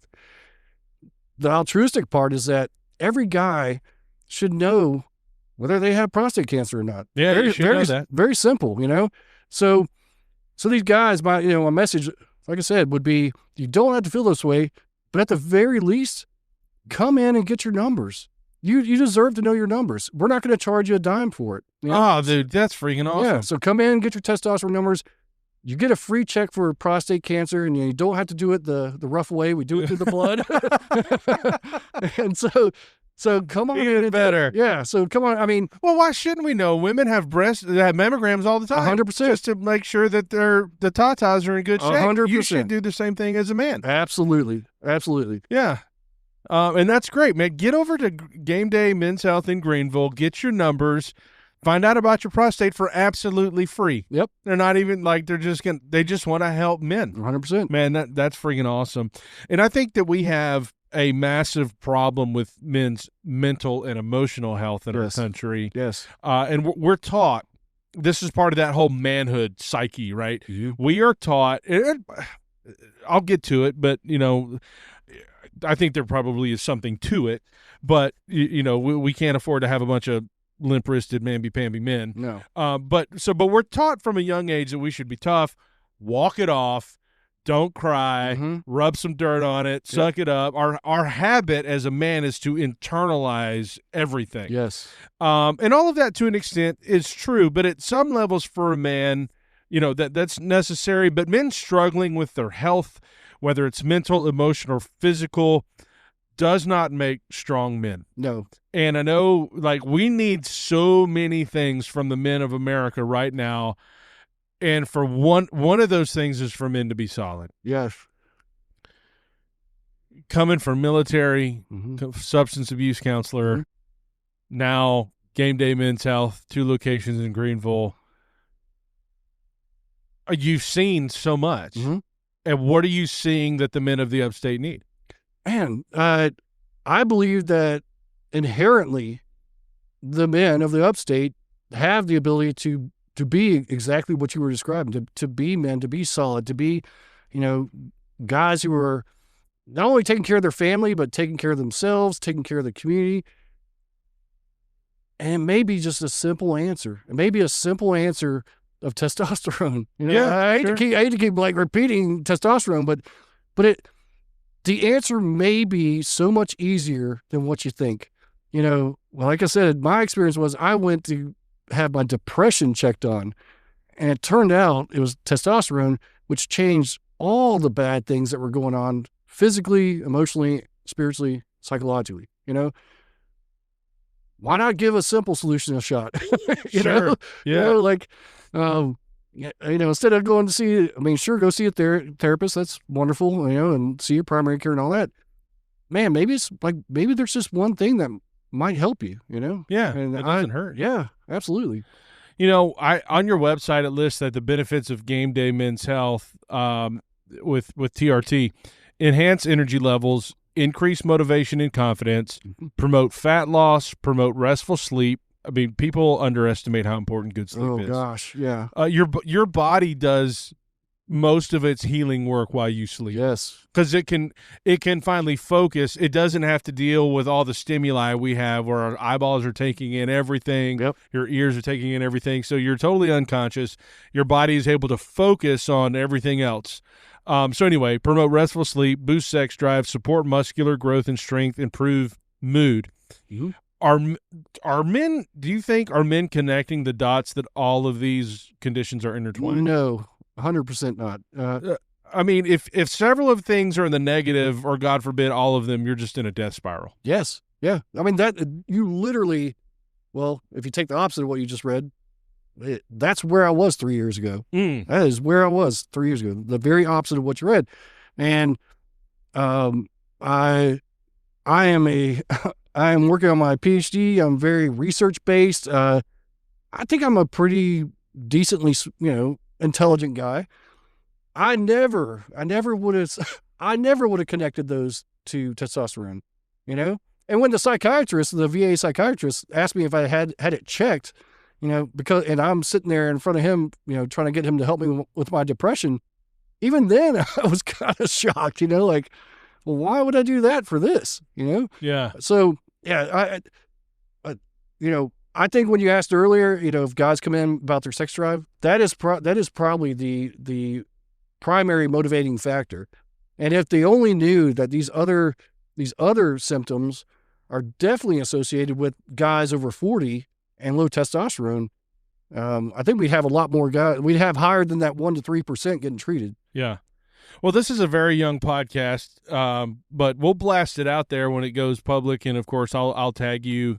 Actually, I'll invite you to be a collaborator on the posts, and we'll hopefully can get it as big of a reach as it can get, because this is stuff that men need to know. Yeah. Stuff that men need to hear, because it's not just about your physical health, but it's about your mental health. Yes. Because the biggest, they go together, they go hand in hand, but whenever you are physically defeated as a man, you wind up being mentally defeated. And when you're mentally defeated, then you just 100% give up. Yeah. And so if you can start seeing some gains or some forward progress with the physical, that will help your psyche.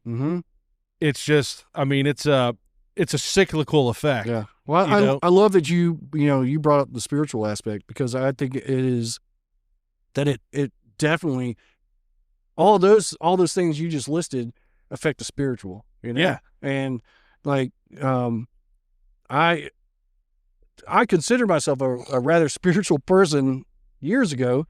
And I think that kind of getting back to where what I feel now definitely increased my spiritual, my spiritual drive, my desire to be more involved, to do more things. So, yeah, I'm kind of it's funny. We get guys that they, I'll talk to them and they're like, oh, I did my research, and I've researched this and and all this, but they have no idea that all those things are testosterone based. They did the research. Mostly when guys do research, they're looking for what kind of bad stuff is going to happen if I do this, like, instead of looking at, and there is literally nothing there that bad that comes out of testosterone. The only thing that negatively that will come out of it is if you have pre-existing conditions, and we control for that. We address that. So, okay. Yeah. That's awesome. Well, let me just take a minute and say, wouldn't you like to elevate your special moment with the cigar box, whether that's your wedding, whether that is a 50th wedding anniversary, or whether that's an event with your company, like the friggin' SWAT thing that we had just the other day. Since you're craving premium cigars for your next function, let me bring the luxurious cigar experience to you. Whether it's a celebratory gathering, a relaxing barbecue in your neighborhood, or a corporate event, the Cigar Box offers a curated selection of the finest cigars brought directly to your location in a custom-built teardrop-style cigar trailer, showcasing 100 individually displayed cigars in a classy cedar-built rolling humidor. Feast your eyes on our curated selection featuring top and boutique brands. Enjoy personalized recommendations and expert advice. You can get me directly at 864-207-2316 or visit mobilecigarbox.com to learn more and fill out the booking inquiry form while you're there. So, Travis, you shared with me before the show that you are a former Marine. Yes. Horticulturalist. And substance abuse counselor. So I've already thanked you for your service, and I really appreciate it. So let me ask you, just what did you do in the Marines? And we already knew that you served for 4 years, but what did you do in the Marines, and where did you serve? It still to this day bothers me to say this. I was actually admin in the Marines. Now, it was when I went in. It was kind of funny. I went in. At the time, I was married to my first wife. We had a child. I thought going in, I needed something that would give me some training that I could use when I got out. Some kind of help me find a job. That's always the selling point of the military, right? Come here, get your college paid for. That doesn't happen in the Marines. Unless you're in the aviation, if you're in the air wing. But what I will say is that when I went to my first duty station, my only duty station, it was at Camp Lejeune, North Carolina. I was a 2nd Battalion, 2nd Marines, and at first I was the new guy, so I did all the field trainings. I did all the you know the rough stuff, The grunt work. yes. And then I went on my first time overseas and came back and got a staff sergeant that absolutely despised me. So I got to do that again. So What was the beef? I still haven't figured that out to this day. I think that I tend to be a little counter counter authority, maybe, Just contrary. Yeah, and I just, and he did a lot of stuff wrong. And so I would kind of point it out. I don't think he liked it. So yeah, I mean, I honestly spent, I think, more time in the field than I did in any office. So, but I had wonderful time that the 4 years I was in. I went the time that wasn't so great. I went to Bosnia. We also from Bosnia within 2 weeks went straight to Africa, and I got to be in country. And if you ever look this country up, it has a very interesting history. Liberia. I was in the embassy in Liberia defending that. So it was fun. It was fun. Yeah. I definitely couldn't do it today. Sure. Yeah. I mean, your testosterone might be great, but yeah, it's still, I don't think it was still would get me there. Yeah. I'm curious, how much of Game Day Greenville has been born out of your time, was born out of your time in the Marines and being a substance abuse counselor? Man, probably 90%. I mean, and that really goes to the idea, again, I love that you brought up the spiritual aspect. I'm a firm believer in the idea of service, and my spirituality is based a lot on that. And so when I first went into a clinic to sign up for testosterone myself, which it was not a game day, I went in, I came back, I signed up right there. I was all in. But I came back, and the first thing I said to my wife was like, that's an amazing business. And then the second thing I said was, that's an amazing way to help guys, And so the Marines, definitely that brotherhood has been a big part of my life and how I try to connect with others. And then the counseling, all I did was help men. At first it was just, regular men. Then I got into where I was a part of a veterans program.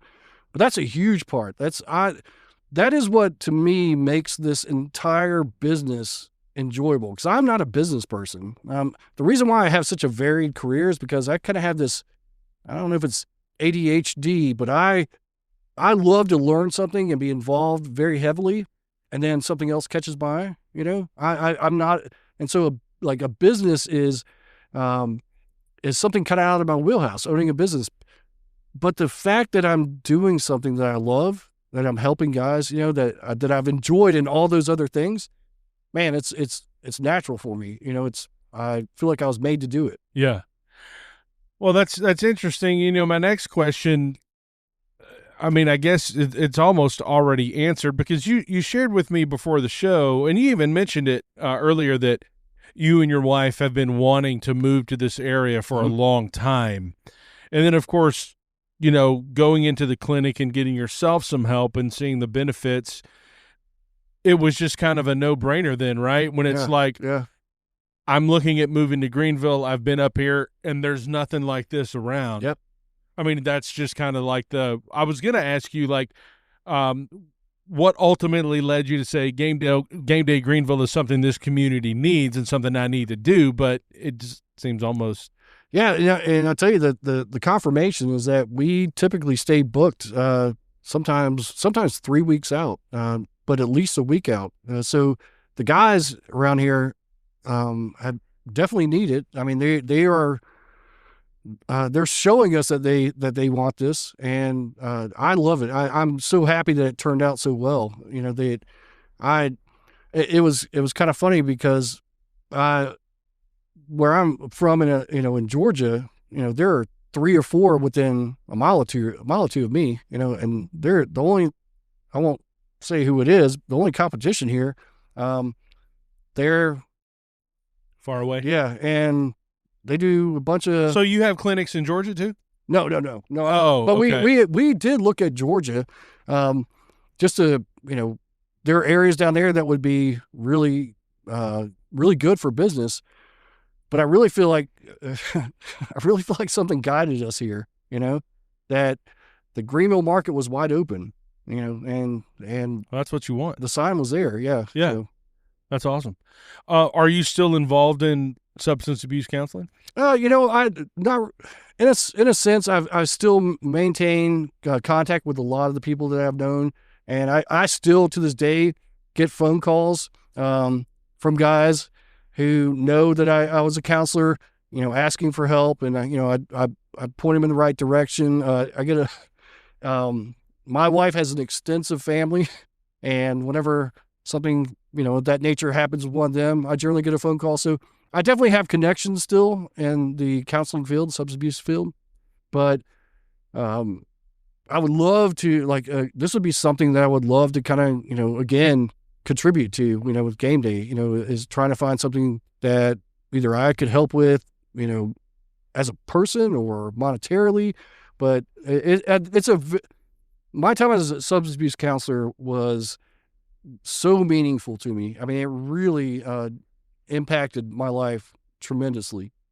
So anything I could do to. Yeah, well, considering what Game Day Greenville does, it just almost seems a simple segue to have some type of department within it that helps with substance abuse. Yeah, it's I've toyed around with the idea of even having like a men's group, of just coming in, after hours, having a men's group, just talking about what we need to talk about. Yeah, not even necessarily substance abuse, but I mean we definitely could. But just kind of a men's support group. Yeah, absolutely. Don't even have to call it men's support group because men don't like that idea. No. Yeah, I can't. Yeah, it's just bro time. Yes, got to come up with a cool name for sure. Yeah. But it's just a way for men to get with other men and talk about things that they need to talk about. Yeah. Because men are reluctant to do that kind of thing. Yes, we just are. Yes, they are. And I don't know much about abuse counseling or substance abuse counseling. And I don't know much about the people that are trapped in that cycle of abusing substances. By the way, I'm very grateful for that. Obviously people that are living that life, they're not in their right mind. Yep. Nobody wants to be an addict. No. Nobody wants to be an addict in a fashion that's destroying their life. We know there's interventions that friends and families can do. I don't know how helpful those actually are. Yeah. We all know the old saying that people they have to hit rock bottom. Yep. And maybe that's true. Mm-hmm. But having seen so much, what has to happen for these people for them to be willing to finally make a change, and how do we help them? So, I do think that the rock bottom idea is important, but really what I think has to happen is they have to get to a place to where they are, there's no way out, So it may not be rock bottom. But they're trapped. But they're trapped. There's something that has come about from this, from their addiction, that puts them in places where there is no other way. Because really an addict will take any path besides treatment, or substance abuse counseling. I mean, they literally will find, whatever it is. And it's one thing that kind of bothers me about the, I actually worked in a methadone treatment facility, and, so that's where they essentially give methadone in the place of heroin or fentanyl. And it keeps people alive, but it doesn't solve the problem. And you're just substituting one thing for another. Yes. So, addicts will, if there's a medication they can take instead, that's what they're going to do. Because really, getting sober takes work. Yes. It's not an easy process, and there's some pain involved. There is some time of being very uncomfortable, and the I think the hardest part for addicts is that they know that the comfort is out there, that I can get out of how terrible I'm feeling right now by that, that I can go to the street corner that I used to go to and I'm going to feel comfortable again.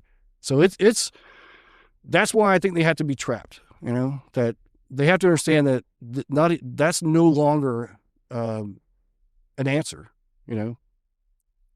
Huh. I don't know. I mean, I take your word for it because, like I said, I haven't seen it firsthand. I'm just trying to process some of that. Like, what makes that decision in an addict's mind that it's like, all right, man, enough's enough. Yeah. It's over the years of me doing it, the stories have definitely been different as to what got them there.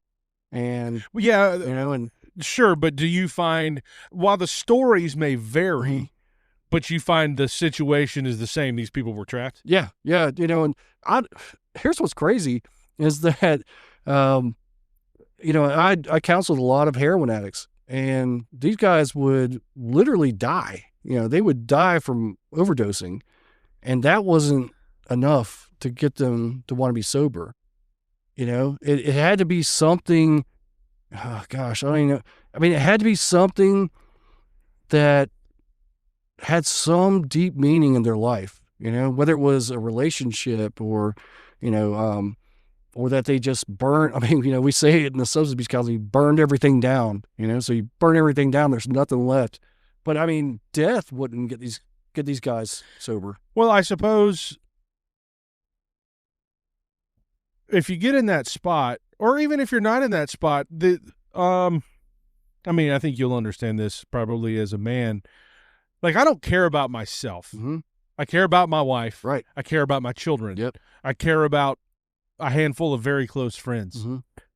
So I suppose for an addict, they don't care about themselves. Mm-hmm. So it has to be my choices and my actions are causing devastation here. Yeah, and I think you're almost on it. But what we find is that addiction is based in selfishness, and True. so there's this. They care about themselves, but they don't. Yes, and so that's kind of like the key. A lot of times, I found that it's a matter of getting them to recognize the selfishness. That getting them to realize how they're being that way, because. Oh, that's hard to do. Yeah. I mean, because there's a lot of them have experienced trauma. They've had things in their past. There's just a ton of different reasons. Why they attribute their addiction, to I guess happening to them. And really, we have to kind of like cut all that off and look at, hey, man, you're doing this because you're selfish and self-centered, and when they get to that point, that's really where progress is made. When we strip away everything and just look at, what their drive is, it kind of gets easier to treat them, because otherwise, we can deal with trauma. Like when I counseled veterans, when I first started out, I hadn't done that, and started having veterans with PTSD. And so I thought, man, PTSD, that's pretty serious. And luckily I had a supervisor that explained to me, like, hey, look, we can't do anything with the PTSD until the addiction is addressed. You can't flip those, And so the addiction has to come first and then the PTSD. You can't do the PTSD and then the addiction, because he's using the substances to deal with the PTSD. Exactly. So it really, like I said, it just has to be stripped down to the very core of what's happening there, and like I said, with addicts and alcoholics, that is generally a selfish, self-centered, not belief, but just behavior, and a lot of it's subconscious, but it is. That's the root of it. I mean, that is literally the root of addiction. Yeah. Just reminds me of that passage in Luke 15 It's the story of the account of the prodigal son. Are you familiar with it? You know, so that young kid comes to his father and says, "Father, give me the portion of goods that falleth to me." In other words, he wanted his inheritance early, which is in itself a selfish thing. No, it really is. And it's a horrible thing. It's basically like, I mean, I wish you were dead so I could have my stuff. Yeah. You know, and so he goes off into a far country and he wastes his substance with riotous living, the scripture says. And then the Bible says there arose a famine in the land.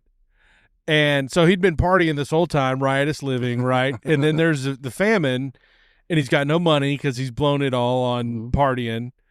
And so he joined himself to a citizen of that far country, which, of course, you know, from the Jewish mindset, that's a no-no. Because now you're working with this Gentile, right? And then it says, so he was feeding this guy's hogs, which this is a big no-no, you know, this unclean animal. And the Bible says that he fain would have filled his belly with the husks that the swine did eat, and no man gave unto him. He was starving, you know, just going to eat these corn cobs. Yep. But the Bible says, then he came to himself. Huh. That's it. I mean, he came to himself, and he said, how many servants of my father have bread enough to spare, and I perish with hunger? I know what I will do. I will arise, I will go to my father, and I will say to him, Father, I have sinned against heaven and before thee, and no longer worthy to be called thy son. Make me as one of the hired servants. But the whole linchpin of that situation is that he came to himself. Yes. Yep. He woke up. It's the spiritual awakening. Yeah, and it's the same with people in addiction. Yeah. They've just got to have that. They've come to themselves moment. Yes. And I don't know how they get there. It's a different journey for each person, but we hope and pray that they get there. Yeah, I think that's perfectly put. I mean, that is what, we call it the spiritual awakening. And it's either a white light experience or it's a gradual process that happens, you know. And that's what, when you talk about residential treatment, that's what's so wonderful about residential treatments, because a lot of people. What does that mean? So like a facility where they're housed and treated for the addiction. That's what's so great about those, is that we know that most people aren't going to have a white light experience. So what we try to do is carry them through the process of getting to that spiritual awakening. And once that spiritual awakening happens, that's where the desire to, then it's game on. Yeah, the desire to use goes away. I mean, and I say that. I'm not trying to sound flippant or anything, but that is literally, when the spiritual awakening happens, that is literally when the desire to use or drink goes away. And I've seen that happen over and over and over again. So, and, the other part of that is connection with the higher power.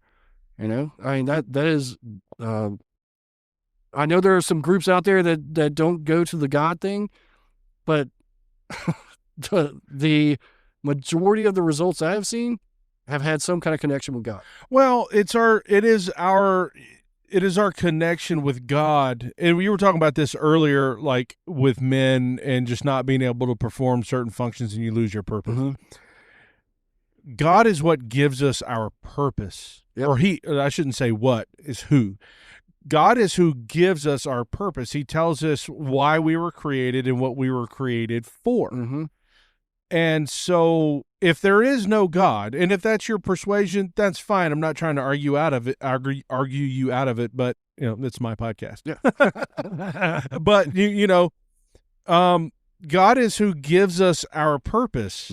And he tells us why we were created and what we were created to do. And so when an addict has that either white light experience, as you called it, or they through a series of events on this gradual journey, they get there to that realization, they regain their purpose. Absolutely. And they see that the alcohol or the meth or fentanyl or whatever it happens to be, porn, same thing. Yep. Those things are standing in the way of them fulfilling their purpose. Absolutely. I couldn't have said it better. Yeah. Well, that's the pastor in me. So, Look, I know you're full of resources and you know people. I guess, I don't know, are most of those resources in Georgia? No, like, one of the easy resources is SAMHSA, and it is not spelled the way it sounds. It is SAMHSA, and they are a huge resource. I mean, they have tons of literature, but main thing is what they have is they have a 24-hour connection line that can help anybody struggling to find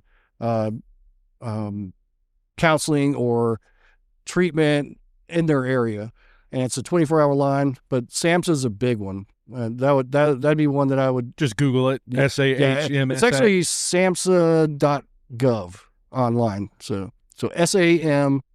Let's see, SAMHSA. Okay. Yeah. .gov. Okay. Yep. So if somebody's listening to this podcast right now and they've got a friend or a family member, somebody they care about that's struggling with something, doesn't really matter what, they need to check out SAMHSA. Yes. Okay. Yep. And they'll be able to get some good information. Yes, sir. Awesome. Yep.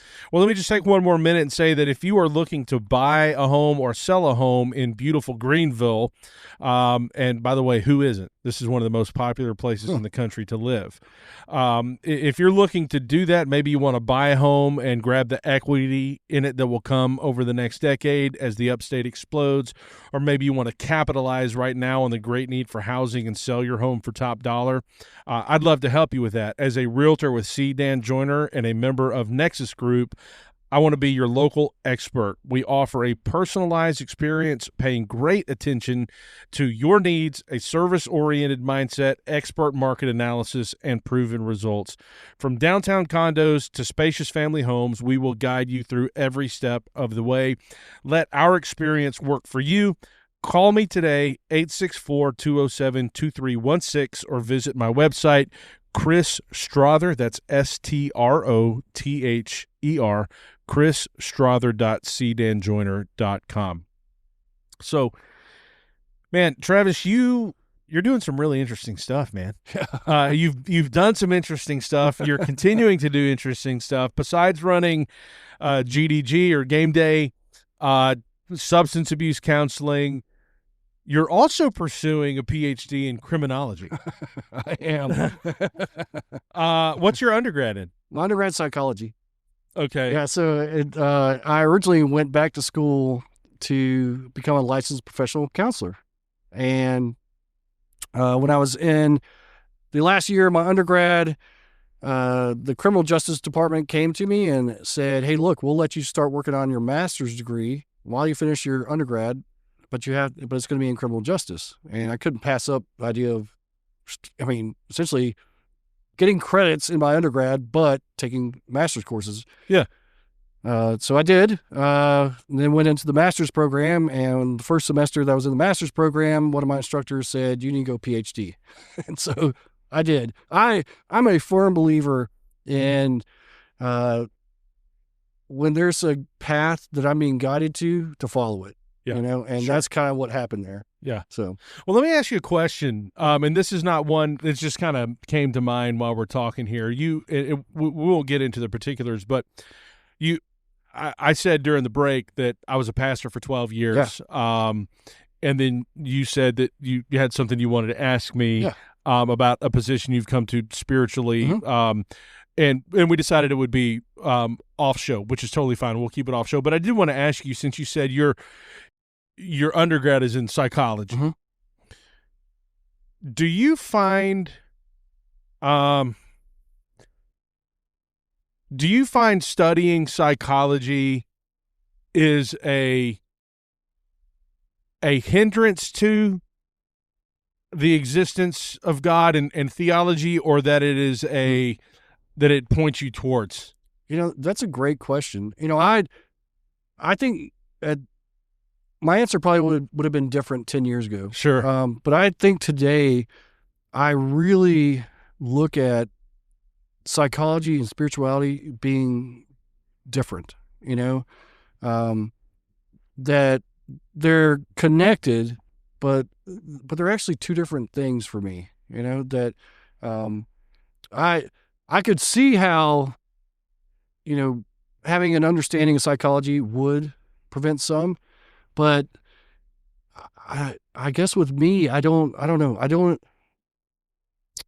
I see exactly what you're asking. It's a deep question. Yeah, it is. I mean, because our psychology, of course, affects our decisions and how we're going to act and who we're going to, but, I think because I've gotten to a place where my spirituality is so service-based that's, I don't think the psychology part would affect that. You know what I mean? Yeah. Yeah, man, that's a really deep one. But I absolutely could see how it could. I just, for myself, Sure. it just, yeah, my spirituality isn't, and I think about this a lot, is that my spirituality isn't based a lot on my thinking. It's actually based on what I do, and I think that's really important, that I can talk the talk, but really where my feet go is what makes a difference. Yeah, but isn't what you do based out of what you think? Some, because back when I was a counselor, when I would have these addicts, they were all reluctant to do the things that I would ask them, and I would tell them, hey, look, man, it doesn't matter what you think or believe, just do this and you're going to see results. And one of those things was, go to church. There are things like go to meetings. I mean, and these were things that they had absolutely psychologically no belief in, no desire to do. But the minute they started doing it, the minute they put their feet, in motion, things changed for them. And that's a huge part of addiction counseling, is that you don't have to believe that it'll work for it to work. It's just what you do makes it work. And it's the craziest thing I think I've seen, over my years of doing that. We had people that would come and literally would come in to prove that it wouldn't work, and they would follow what we were asking them to do, and it would work. Yeah. And that's wild. You don't have to believe it will work for it to work. No. It reminds me of an old sermon illustration I used years ago about a scientist who had a horseshoe over the door in his office facing up. And, a horseshoe's an old symbol of good luck, right? And he was having a conversation with a fellow scientist that came into his office. And he asked him about the horseshoe over the door in his office. And he said, yeah, it catches good luck. And he said, well, his friend said, well, you're a scientist. I thought you didn't believe in luck. He said, I don't, but I'm told it catches it whether you believe it or not. There you go. That's perfect. That's absolutely perfect. Yeah. And I only asked that question just because, and look, I know psychology has come a long, long way since the days of, Freud and Nietzsche and these guys. But, just, in the time that when I became a Christian and going to school and all of that stuff, and just, and I've come a long way on my own opinions when it comes to therapists and counselors. Like, the kind of church I grew up in the school that I went to, psychology was very worldly, and those guys were quacks, and they didn't believe in the scriptures. They don't believe in God. And there's probably a lot of that with Freud and Nietzsche and all of that stuff. I don't know if I'm saying Nietzsche right. No, but sounds perfect to me. Okay. But as I grew spiritually, there are, of course, Christian-based and Bible-based therapists and counselors out there. Yep. But as I grew personally, I began to realize, like, look, if I'm sick, I'll go to the doctor. If something's wrong with my car, I'll take it to a mechanic. If I need to do something different with my body, I'll go to the gym. If I'm spiritually struggling, I'll go to my pastor. Yep. If I'm having trouble with my emotions and thoughts and things that have happened in my life, sure, of course, let's consult the scriptures and talk to your pastor. But why wouldn't you go to a therapist? And I believe that a good therapist will have some kind of direction for you towards some kind of spiritual action. And, talking about putting, the feet in front of each other, the most popular type of therapy is CBT, cognitive behavioral therapy, meaning, we want the behavior to change. Yeah. The behavior will change the rest, and so it's a matter of just doing it. And I love that so much because, there's so many things that I don't want to do, so many things that I would rather just stay at home, and I do it. And what's crazy is those things tend to give me the biggest rewards, it's kind of wild. I really believe that, that I kind of believe in that. I guess you could call it like a holistic approach. If you're going to counsel somebody well, you can't leave out the spiritual component. I mean, they won't get better. Mm-hmm. And so, I'm sure there's like you have to. We're spiritual people. We're inside out. Mm-hmm. The things you do on the outside, those are actions born out of what's happening on the inside. Yeah, absolutely. So absolutely. And to tell an addict or whatever to go to church, Mm-hmm. I see the wisdom behind that, because you are 100% changing their environment. Yeah. Yeah. You're getting them away from other users and other addicts, and you're putting them into a group of people that want good things for them, Mm-hmm. generally speaking. Reminds me of that verse in Proverbs that a companion of wise men will be wise. No, he that walketh with wise men shall be wise, but a companion of fools will be destroyed. Huh. So, which is why I'm not a huge fan of the prison system. Mm-hmm. Put a bunch of criminals together, they're not going to get any better.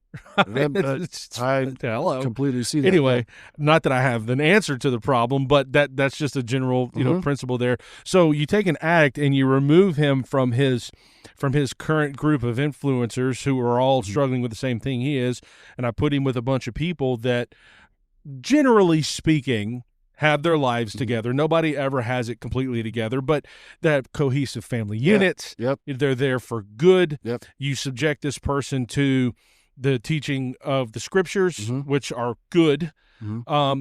Yeah, man, if he does that consistently, it's going to change his life. Yeah, and not only that, there is a huge part of connection, connection with other people. But man, I don't know if I would say it's easy, but what a kind of wonderful and personal and, I'll say it, easy way to connect with something, with God, Well, connection with God shouldn't be hard. No, and that's what's so great about it. It's like, another part of addiction besides the selfishness, that selfishness leads to disconnection. It leads to people, building walls around themselves. And like you said, put them in a church. Yeah. And see how long they can last being disconnected. It's not going to happen. No, you can't. Well, you can't. And people, we were taught as children, when it comes to drugs and alcohol and this and that and the other, we're warned about peer pressure. Mm-hmm. And there's a viable warning there. But people don't take into account that peer pressure works both ways. Yep. You take an addict, you take a person that's struggling with substance abuse, and you put him in church on Sunday and Wednesday night with a bunch of other Christians. Mm-hmm. He's going to get the peer pressure unintentionally, but it's just there because of the environment. Yes. Not to do these things. Right.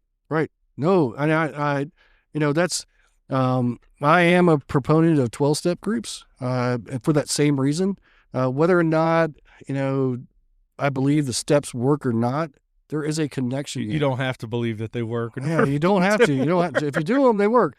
But I really believe that if there's somebody suffering from addiction, they really need connection, and a lot of times that won't come from family, because they're too close. They're prophets in their own country. Yes. So if you know the saying, yes, right? That's just what Jesus said. Absolutely. Right? Prophets not without honor except in his own house and in his own country. Yep. So they won't. Yeah, they're not going to listen to their family. No. They're just not going to. Nope. I guess. So because of that, do you find family interventions were largely unsuccessful? Yeah. I think family interventions. Well, I say they're largely unsuccessful. That was a claim made out of ignorance. Maybe I shouldn't have said. Well, I think that the one benefit to them is that they're often the catalyst to get addicts into treatment. It starts that process of them doing something, of changing that behavior. But I also look at like, man, if the answer was family and the love of the family, there'd be no addicts. Exactly. Yeah. So, I am also a believer of, if when I was a counselor, a lot of times if I had a guy who would say like, well, I want to keep using, I'd say, well, then go on. I mean, Then why are you here? Yeah, because if they're not at that place we were talking about earlier, it just won't happen. Right. They have to get to a place of willingness, and that willingness means I'm willing to do something. And if they're just not there, you're pounding sand. Yeah. So I'm going to stop right here and just say this is a freaking killer episode. Oh, thank you. No, this is so awesome. I'm loving it myself. I'm having a great time. So you talked a little bit about, we're going to circle back to the PhD here in criminology, and you talked a little bit about how you got there, but really, what was the catalyst that propelled you towards criminology?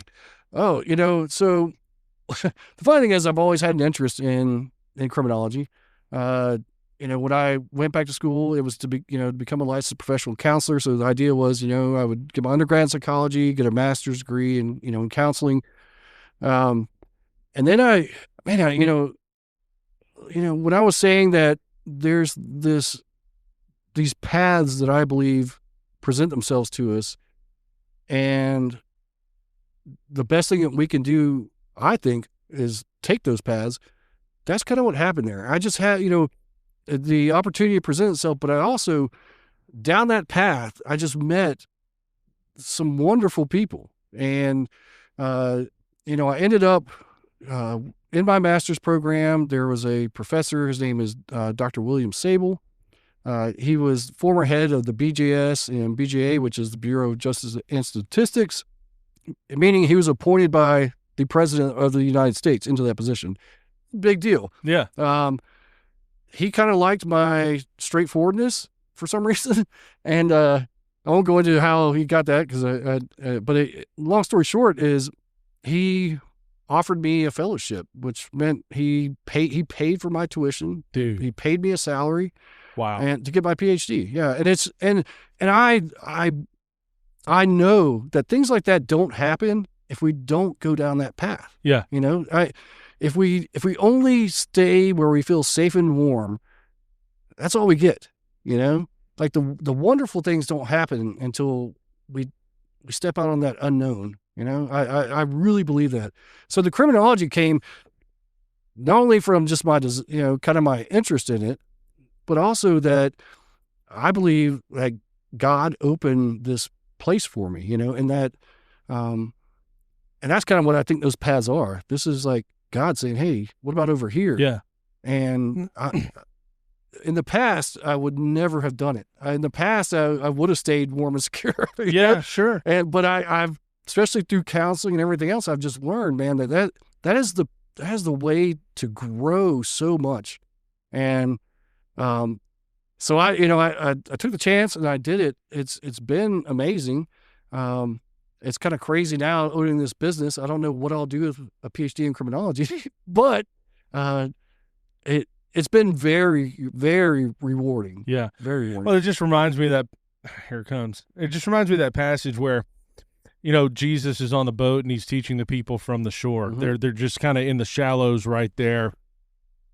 That chair root that you're lighting up right there, that's made by the same company that makes these. I think that's a really good smoke anyway. But they're just kind of barely offshore. And if you know anything about water, sound just carries a mile. It's just over water. So if he's going to teach the masses that are gathered there on the seashore, it makes sense to be offshore a little while because that water will just carry his voice, right? But anyway, he teaches the people and the people go away and he says to Peter, and the boy says, all right, now launch out into the deep because they're going to go and he's going to teach him something about fishing, right? But it's basically, I got something else for you to do, but we cannot accomplish what I want from you in the shallows. Yeah. Yeah. We got to get to deep water. Oh, that's awesome. Yeah. And so those paths, like you said, you never would have, if you'd have just stayed where it was nice and comfortable. Yep. You've got to get out to deeper water. Another great quote is from the great, he's called the Prince of Preachers, Charles Spurgeon, if you've ever heard the name, but he said, "They that dive in the sea of affliction bring up rare pearls." And man, that's tight. I like that. Yeah. And like as business owners ourselves, Yeah. think about like how, well, I won't say empty, but how much less our lives would be if we hadn't taken the chances on these businesses. Yeah. Just to, to understand that there's risk involved. There is. But I'm dedicated to it. The reward I get, like we sponsor some things, and I talked to my wife about it, and I'm like, if we don't get one guy coming in from it, I don't really care, because it's just so cool, to have the opportunity to connect, and do this with these people, and I just wouldn't have those things happening in my life, I started this cigar business, and I started it solely because I like cigars and I thought it'd be something fun to do, However, I have found that the reward for me is elevating people's party. Yeah. Yes. I take, and this is just, I don't want this to sound bloated or conceited, but I feel like with my cigar business, and I showed you my trailer before the show, and it's pretty sweet. It is awesome. It's pretty tight, right? But I feel like I take what would otherwise be a really cool party and I make it a memory. Yes. You know what I mean? Yep. And so I get to see people really just enjoying their event to another level. Absolutely. And that's the reward, man. Yeah. And then I'm like, I should start this podcast. And who knows where it will go? Do I want it to grow? Absolutely. Is it my goal to have millions of listeners? No, that's not. I do it because it's fun. And I get to meet really cool people like you. I get to have really interesting conversations like this one. And I get to connect people like you with the community. Yep. And it just, this is a reward, man. Yeah. We're just having a great conversation. I never have met you before today. Nope. But there's something really rewarding about having these deep conversations and sharing your knowledge and sharing how you can help people. And I get probably, for me, it's pretty therapeutic because, I was a pastor for 12 years and then I went through a divorce. And that was really sad and shattering. And so I don't get to be in a pulpit every Sunday now. Yeah. But I get to take moments like this and share what I know. Yes. And that's a big deal for me. Yeah. And you wouldn't have any of that if you hadn't taken the risk. Yeah. And it goes back to if you do it, it works, Yeah. If you do it, it works. If you step out on that path, if you put that foot in front of the other, man, it works. The rewards are there, either way, the reality is, even if things go into the toilet, I still grow from it. Yeah. I still grow, I grow from negative and positive. And so I've always got to be willing to do the risk, because I know one way or another, I will grow from the results. So, well, you don't grow without adversity. No, you don't grow without, and to use a sports analogy, I mean, you will never get better unless you play opponents that are better than you are. Exactly. You just won't. Yep. Like if you're just crushing your division, but everybody in your division sucks. Yeah. Well, let's see what happens when you get to the playoffs and you play real teams. Yep. So I don't know, whatever that's worth. So back to criminology, and you said you really. What's the plan with that? Like, what? What are you going to do with that? Well, I guess if things do go in the toilet, I'll have something to fall back on. I might. I do. It's kind of weird because I go up and down with it, but I do enjoy I'm actually teaching a course this semester. I taught one last semester. Where at? Georgia State University. So I might get into teaching in college. At the very least, the guy that I work for, Dr. Sable, I have a huge at this point. I should interview that guy. Oh, he's a off the charts genius. he got his PhD in economics, and economics is mostly about statistics, and so he just shifted that into criminology. So that's kind of where I got with him. When I decided to do this, I wanted to be qualitative, meaning I interview people. I wanted to do my counseling kind of thing, where my research is based on me interviewing people, and he pulled me in, and he's quantitative only, so it's just data, and so with him, I've gained a huge background on coding and data and statistics. So I'm getting up there in age, but I could typically work for like some of the 3-letter agencies doing data for them, something like that. But I'm hoping this game day thing works out.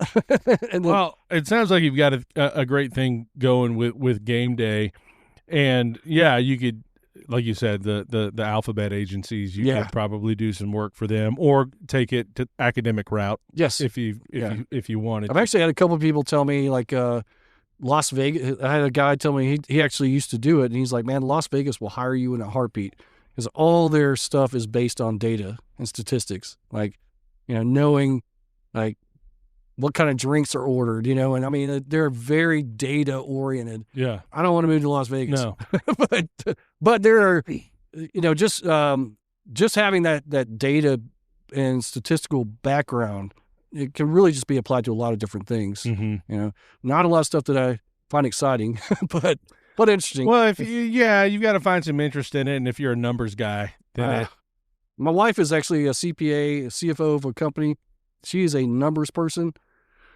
I don't know how I got into this position. It's weird. Yeah, you just track the number of cigars you smoke. There you go. Gosh, I don't even. Yeah, I'm trying to keep that unknown. Sure. All right, so let's cover just one more thing here really quick, and we'll probably wrap it up. So, horticulture. Yes. That's a big hobby? I actually did it for a living for a little while. When I first got out of the Marines, I was saying, I went into the Marines thinking, if I work, in this admin position, I'll have something that will give me a career when I get out. And that's just, the Marines is not the case. Really, literally as you get out, they tell you, you're either going to be a security guard or a police officer. I mean, that's, that sucks. Yeah. Yeah. So when I got out, I really didn't know where to go, what to do. Just by chance, my mom had heard that Home Depot loved to hire veterans. Went to Home Depot. They actually hired me for their garden center. I worked for some wonderful people there and kind of found this interest that I didn't know I had in horticulture. From there, I worked in the actual landscaping field. I started doing contract sales for one of the big landscape companies in the U.S. And then from there, started running nurseries. And I'm actually GGIA certified. What is that? That is where I had to identify 400 plants from clippings. If you can imagine that. Dude. Yeah. That's serious. Pretty intense. What does the initial stand for? Georgia Green Industry Association. Okay. So they're kind of the regulating body of all the horticultural type, nurseries, that type thing. But it's a pretty intense test. If somebody comes and puts 400 pieces of plants in front of me, well, even worse, it was 100 out of the 400. So you didn't know which ones they were going to put, out there for you to identify. That was, and you had to do it by their botanical name, like their scientific name. You couldn't, like an Indian hawthorn. That's what we normally call it.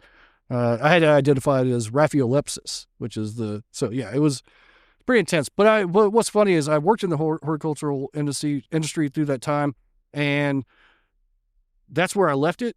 And then when I got out of it and started doing counseling and stuff, then it became the hobby. Then it became like something I love. And so I do a lot of, not gardening necessarily. I love to do landscapes, and I kind of, I guess, it's pretty nerdy, but I'll go to certain nurseries and find some rare plants, and I genuinely get excited. And so my landscape at the house in Atlanta has some rare plants, dotted throughout my landscape. But was that your own therapy?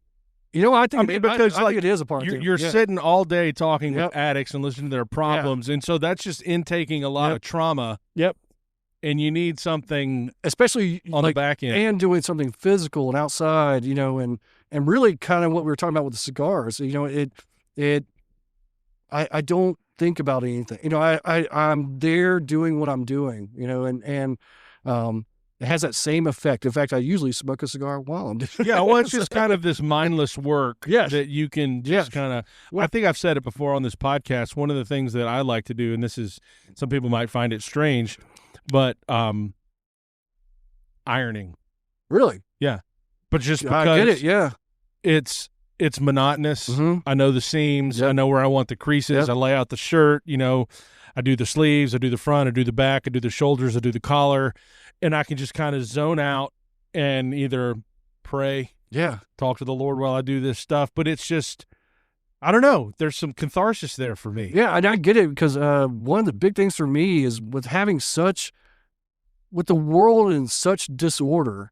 Oh, it's it's some of these things like for me, horticulture, for you, ironing, it's this chance to put something in order, Yeah. and to see the results of yeah, I mean, that's great to bring order out of chaos. Mm-hmm. And if you read the creation account in Genesis, mm-hmm. that's just kind of what was going on there. The Lord is bringing order to where there was nothing, but in the beginning, the world was just kind of this maelstrom that the Lord had created, and then he just brings order to it, and everything is ordered and tidy, and yeah, man. So have you ever grown tobacco? I have not. There are some there's some plants out there called nicotiana, which are so that's probably what you're smoking. Yeah, tobacco really well. The ones that I've had available to me are usually perennial, and so they're actually they're more sold for the flowers that they produce. So no actual smokable tobacco, but in the family of tobacco, I guess you could say. Yeah. Sure. Yeah. I would love to. We're part of us looking for a house here in Greenville is that I want land, and I will definitely grow some cool stuff if I can. Yeah, if we get that. So, like what? Definitely would try some tobacco. Nothing, no wacky tobacco. Yeah. But yeah, tobacco. I mean, I would love to. There's a lot of, like I said, rare plants that I would love to get in there. I don't know. I love this thing of I don't know, like of not making something, but having something that lives because I do it. I take care of it. And I like again the orderliness of it. Yeah. That you have to weed, you have to do different things to keep it in top health. And like I said, owning a business and doing all these things, working on my PhD, there's a lot of craziness and chaos in my life, and just growing something is it's almost simple, but it's just very, very controlled, I guess. Yeah. I would like, there were times where I would just like to have that nice manicured yard, but honestly, the older that I've gotten, one thing that I would like, and hopefully this is not my final home. I mean, I like it the way it is, but I would love to have some acreage. I would love to have a great backyard space and have, put a gazebo out there and put a nice fire pit and have my grill station and all that stuff out there. But just to cut a small path to get there. But I would really love to have one of those big backyards where everything, you just kind of let it grow, but it's all native stuff that brings the butterflies and the bees, and that it's great for the environment, and it's not just cutting everything down and so it's all the stuff that's native to your area that's really good for water retention and for the local wildlife. They're just beautiful. Yeah, that's one thing. So, like at my house in Georgia, I have an entire section that's like that. So, like I have native azaleas. I have essentially it's a part of it is a huge perennial garden. So, there is actually no order to it, except that I know what everything is in there. But I love that too. That, I'm not a fan of people that manicure everything, like plants were meant to grow, like let them do their thing. So buy the right plant for the right spot. That's the idea. Well, that's not. I mean, if I ever get there, I'll probably reach out to you come because on. I don't have that knowledge. Well, let's do it. That's what guys like you are for. Just what goes where and why it should be there, and what's the benefits of having it, and all that stuff. And I really like that. Now I don't know where they're native to, but I gotta have a gardenia bush. Oh yeah, they smell. They're fantastic. probably the best smelling flower there is. Absolutely. In my humble opinion. Absolutely, they're just amazing. Absolutely, they're just amazing. All right, one thing that was not in the notes, but I want to cover because I'm always intrigued when I see them. You've got some really cool tattoos, man. Oh, thank you. Especially the one on your right arm. This one? Yeah. Is that a dead forest or is that like a winter scene? It's a fall forest. Yeah, like a winter forest. See, I have thought about doing something like that just because I think it's awesome. Yeah, I love it. Now, I have 0 tattoos. I've thought about it for a very long time, and part of me says if you've thought about it for a long time and you haven't done it, it's probably don't want to go. You never know. I don't know, but I thought about half sleeve on the left arm, elbow down. I think that's really cool. So, and then on your right arm, what have you got going on? So this is my grandmother was Muskogee Creek, and so that's the Muskogee Creek symbol for creation. And then for some reason, I have this. Oh gosh, I keep hitting that microphone. I have this fascination with crows, and so just a crow on top of the Muskogee Creek. What's the red swoop right there? I think just an extra design that the artist added. Oh, okay. Yeah. I also have is kind of fitting for game day. I love black-red combination. Yeah. So yeah. So obviously the one on your left arm there is homage to your grandmother. Yes. Yeah. Yep. Is the fall forest? Is there any significance there, or you just like it? Just that, and maybe it goes into the other side of my family, the heritage there. My mother's side, they grew up in well, I say it like they do, Appalachia, and I love the mountains, and this is kind of for me what this is. These bare trees are the trees in the mountains in the fall. I mean, that's kind of where my head goes for it, because that is, to me, some of the most, I find a lot of peace being out there. It's weird. I swear there must be something genetic that carries on with us that, we don't even know it's there, but you go somewhere or you experience something and it feels right. And that's kind of what that is. That's my peaceful place for sure. Well, I grew up just tromping through the woods when I was 9, I think. My parents bought 13 acres of lakefront property in Texas. And it was totally just undisturbed. And so we had to cut our way down with chainsaws and axes and a bulldozer, and it was just a whole thing. So I grew up every weekend just running through the woods and riding four-wheelers and fishing and all that stuff. That's awesome. And I just love being out there. And, there's something to that. I mean, I'm grateful for our homes, but God created man and just put him in nature. Yeah. You know what I mean? Yeah. So there's definitely, he made us out of the earth, and there's something about being connected to the earth. Absolutely.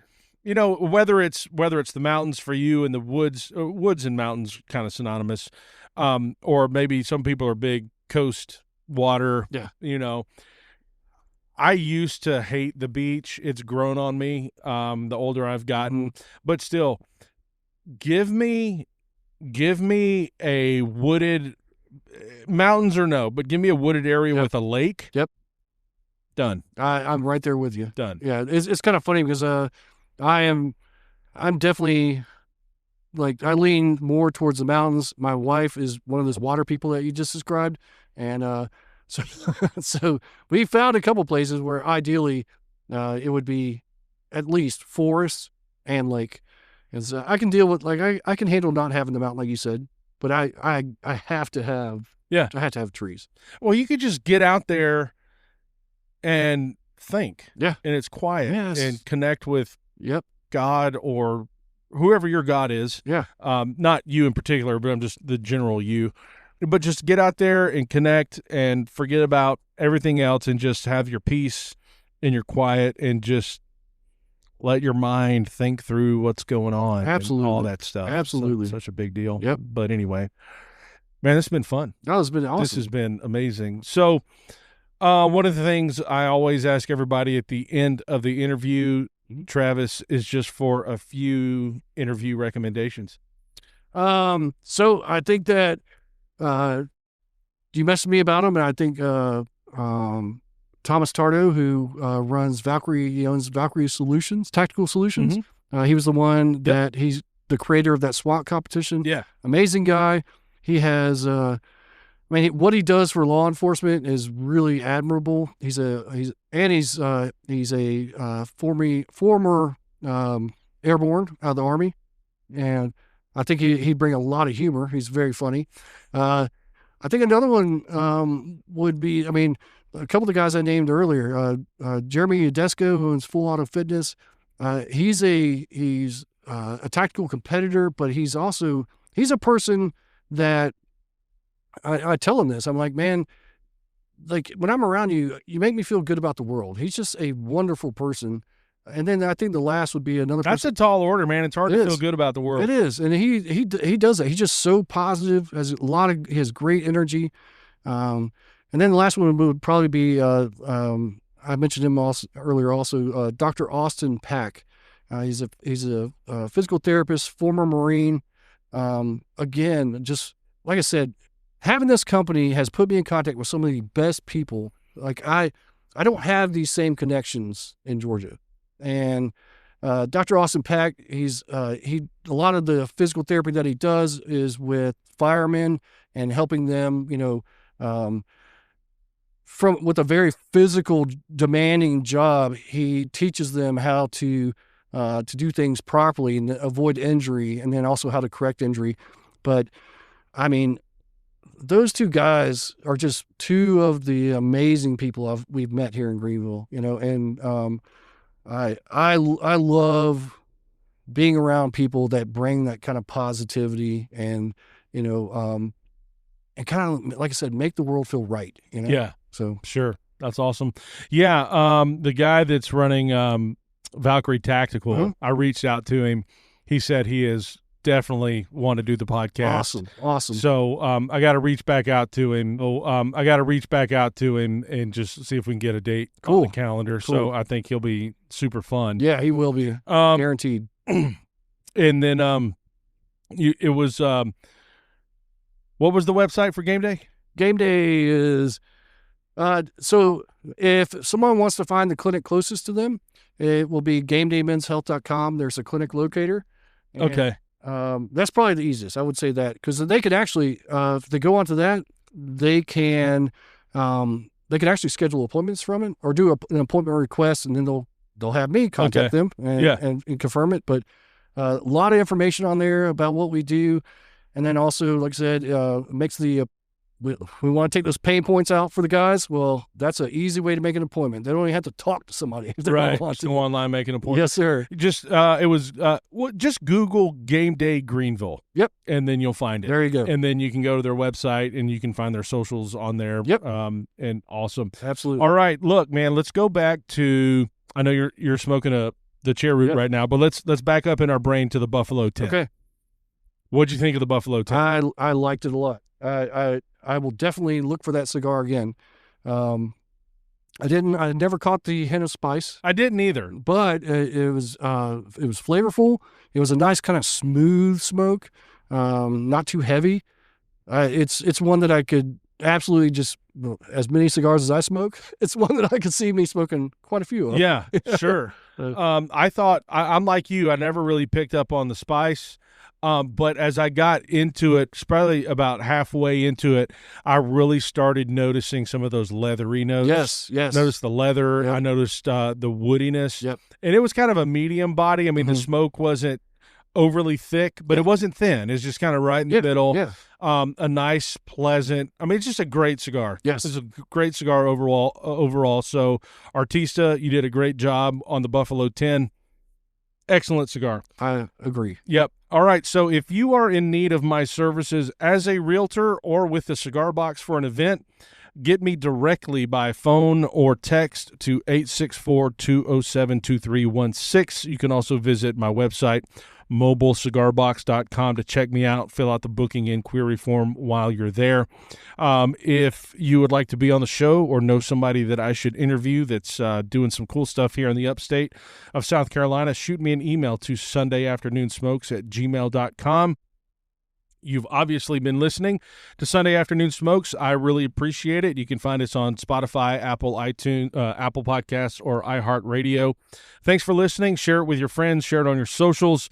And I will be back with a fresh episode next Sunday afternoon. Travis, it's been an absolute pleasure, man. I had a blast. I really enjoyed this. Yeah, man. Thanks for your time. Thanks for coming on. Thank you. And congratulations on opening your second location. Number 2. Tomorrow. Yep. Yes, sir. Big deal. Yes, it is. Are y'all planning something special?